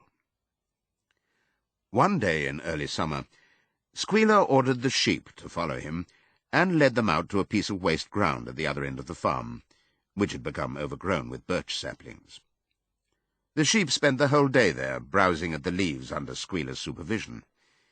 In the evening he returned to the farmhouse himself, but, as it was warm weather, told the sheep to stay where they were. It ended by their remaining there for a whole week, during which time the other animals saw nothing of them. Squealer was with them for the greater part of every day. He was, he said, teaching them to sing a new song, for which privacy was needed. It was just after the sheep had returned, on a pleasant evening when the animals had finished work, and were making their way back to the farm buildings, that the terrified neighing of a horse sounded from the yard. Startled, the animals stopped in their tracks. It was Clover's voice. She neighed again, and all the animals broke into a gallop and rushed into the yard. Then they saw what Clover had seen. It was a pig walking on his hind legs. Yes, it was Squealer. A little awkwardly, as though not quite used to supporting his considerable bulk in that position, but with perfect balance, he was strolling across the yard. And a moment later, out from the door of the farmhouse came a long file of pigs, all walking on their hind legs. Some did it better than others. One or two were even a trifle unsteady, and looked as though they would have liked the support of a stick, but every one of them made his way right round the yard successfully.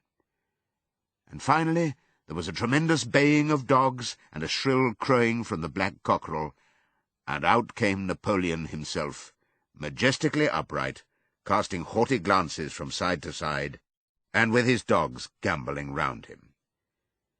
He carried a whip in his trotter. There was a deadly silence. Amazed, terrified, huddling together, the animals watched the long line of pigs march slowly round the yard. It was as though the world had turned upside down. Then there came a moment when the first shock had worn off, and when, in spite of everything, in spite of the terror of the dogs and of the habit developed through long years of never complaining, never criticizing, no matter what happened, they might have uttered some word of protest. But just at that moment, as though at a signal, all the sheep burst out into a tremendous bleating of, "4 legs good, 2 legs better, 4 legs good, 2 legs better, 4 legs good, 2 legs better." It went on for 5 minutes without stopping, and by the time the sheep had quietened down, the chance to utter any protest had passed, for the pigs had marched back into the farmhouse. Benjamin felt a nose nuzzling at his shoulder. He looked round. It was Clover. Her old eyes looked dimmer than ever. Without saying anything, she tugged gently at his mane and led him round to the end of the big barn where the 7 commandments were written. For a minute or two they stood gazing at the tarred wall with its white lettering.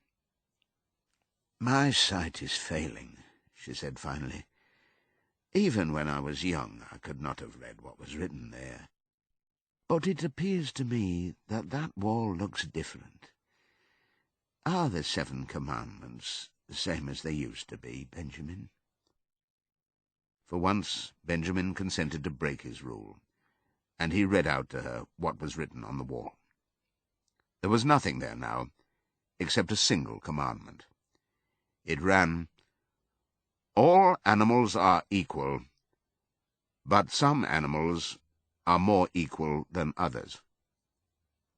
After that, it did not seem strange when next day the pigs who were supervising the work of the farm all carried whips in their trotters. It did not seem strange to learn that the pigs had bought themselves a wireless set, were arranging to install a telephone, and had taken out subscriptions to John Bull, Titbits, and the Daily Mirror. It did not seem strange when Napoleon was seen strolling in the farmhouse garden with a pipe in his mouth. No, not even when the pigs took Mr. Jones's clothes out of the wardrobes and put them on, Napoleon himself appearing in a black coat, rat-catcher breeches, and leather leggings, while his favourite sow appeared in the watered silk dress which Mrs. Jones had been used to wear on Sundays. A week later, in the afternoon, a number of dog-carts drove up to the farm. A deputation of neighbouring farmers had been invited to make a tour of inspection. They were shown all over the farm, and expressed great admiration for everything they saw, especially the windmill. The animals were weeding the turnip field. They worked diligently, hardly raising their faces from the ground, and not knowing whether to be more frightened of the pigs or of the human visitors. That evening, loud laughter and bursts of singing came from the farmhouse, and suddenly, at the sound of the mingled voices, the animals were stricken with curiosity. What could be happening in there, now that for the first time animals and human beings were meeting on terms of equality? With one accord, they began to creep, as quietly as possible, into the farmhouse garden. At the gate they paused, half frightened to go on, but Clover led the way in. They tiptoed up to the house, and such animals as were tall enough peered in at the dining-room window. There, round the long table, sat half a dozen farmers and half a dozen of the more eminent pigs, Napoleon himself occupying the seat of honour at the head of the table. The pigs appeared completely at ease in their chairs. The company had been enjoying a game of cards, but had broken off for the moment, evidently in order to drink a toast. A large jug was circulating, and the mugs were being refilled with beer. No one noticed the wondering faces of the animals that gazed in at the window. Mr. Pilkington of Foxwood had stood up, his mug in his hand. In a moment, he said, he would ask the present company to drink a toast. But before doing so, there were a few words that he felt it incumbent upon him to say. It was a source of great satisfaction to him, he said, and he was sure to all others present, to feel that a long period of mistrust and misunderstanding had now come to an end. There had been a time, not that he or any of the present company had shared such sentiments, but there had been a time when the respected proprietors of Animal Farm had been regarded, he would not say with hostility, but perhaps with a certain measure of misgiving by their human neighbours. Unfortunate incidents had occurred. Mistaken ideas had been current. It had been felt that the existence of a farm owned and operated by pigs was somehow abnormal and was liable to have an unsettling effect in the neighbourhood. Too many farmers had assumed, without due inquiry, that on such a farm a spirit of licence and indiscipline would prevail. They had been nervous about the effects upon their own animals, or even upon their human employees. But all such doubts were now dispelled. Today he and his friends had visited Animal Farm and inspected every inch of it with their own eyes, and what did they find? Not only the most up-to-date methods, but a discipline and an orderliness which should be an example to all farmers everywhere. He believed that he was right in saying that the lower animals on Animal Farm did more work and received less food than any animals in the county. Indeed, he and his fellow visitors today had observed many features which they intended to introduce on their own farms immediately. He would end his remarks, he said, by emphasizing once again the friendly feelings that subsisted, and ought to subsist, between Animal Farm and its neighbours. Between pigs and human beings there was not, and there need not be, any clash of interests whatever. Their struggles and their difficulties were one. Was not the labour problem the same everywhere? Here it became apparent that Mr. Pilkington was about to spring some carefully prepared witticism on the company, but for a moment he was too overcome by amusement to be able to utter it. After much choking, during which his various chins turned purple, he managed to get it out. "If you have your lower animals to contend with," he said, "we have our lower classes." This bon mot set the table in a roar, and Mr. Pilkington once again congratulated the pigs on the low rations, the long working hours, and the general absence of pampering which he had observed on Animal Farm. And now, he said finally, he would ask the company to rise to their feet and make certain that their glasses were full. "Gentlemen," concluded Mr. Pilkington, "gentlemen, I give you a toast to the prosperity of Animal Farm." There was enthusiastic cheering and stamping of feet. Napoleon was so gratified that he left his place and came round the table to clink his mug against Mr. Pilkington's before emptying it. When the cheering had died down, Napoleon, who had remained on his feet, intimated that he too had a few words to say. Like all of Napoleon's speeches, it was short and to the point. He too, he said, was happy that the period of misunderstanding was at an end. For a long time there had been rumours, circulated, he had reason to think, by some malignant enemy, that there was something subversive and even revolutionary in the outlook of himself and his colleagues. They had been credited with attempting to stir up rebellion among the animals on neighbouring farms. Nothing could be further from the truth. Their sole wish, now and in the past, was to live at peace and in normal business relations with their neighbours.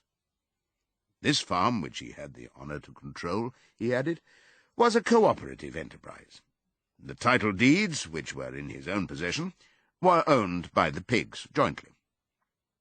He did not believe, he said, that any of the old suspicions still lingered, but certain changes had been made recently in the routine of the farm which should have the effect of promoting confidence still further. Hitherto, the animals on the farm had had a rather foolish custom of addressing one another as comrade. This was to be suppressed. There had also been a very strange custom, whose origin was unknown, of marching every Sunday morning past a boar's skull which was nailed to a post in the garden. This, too, would be suppressed, and the skull had already been buried. His visitors might have observed, too, the green flag which flew from the masthead. If so, they would perhaps have noted that the white hoof and horn with which it had previously been marked had now been removed. It would be a plain green flag from now onwards. He had only one criticism, he said, to make of Mr. Pilkington's excellent and neighbourly speech. Mr. Pilkington had referred throughout to Animal Farm. He could not, of course, know, for he, Napoleon, was only now for the first time announcing it, that the name Animal Farm had been abolished. Henceforward the farm was to be known as the Manor Farm, which, he believed, was its correct and original name. "Gentlemen," concluded Napoleon, "I will give you the same toast as before, but in a different form. Fill your glasses to the brim. Gentlemen, here is my toast to the prosperity of the Manor Farm." There was the same hearty cheering as before, and the mugs were emptied to the dregs. But as the animals outside gazed at the scene, it seemed to them that some strange thing was happening. What was it that had altered in the faces of the pigs?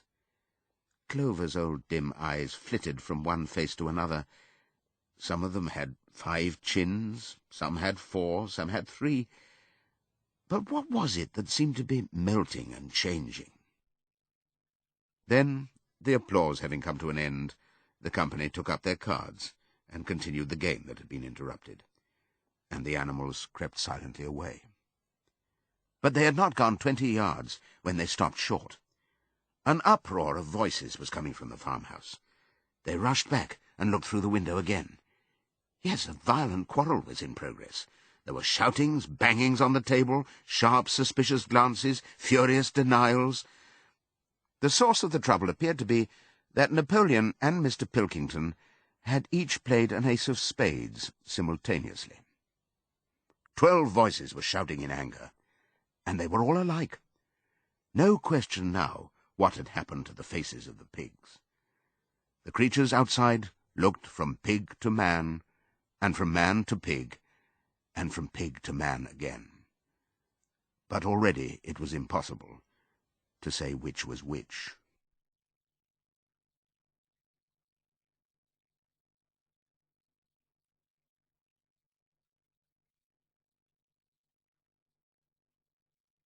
This audiobook was produced and published by Penguin Books.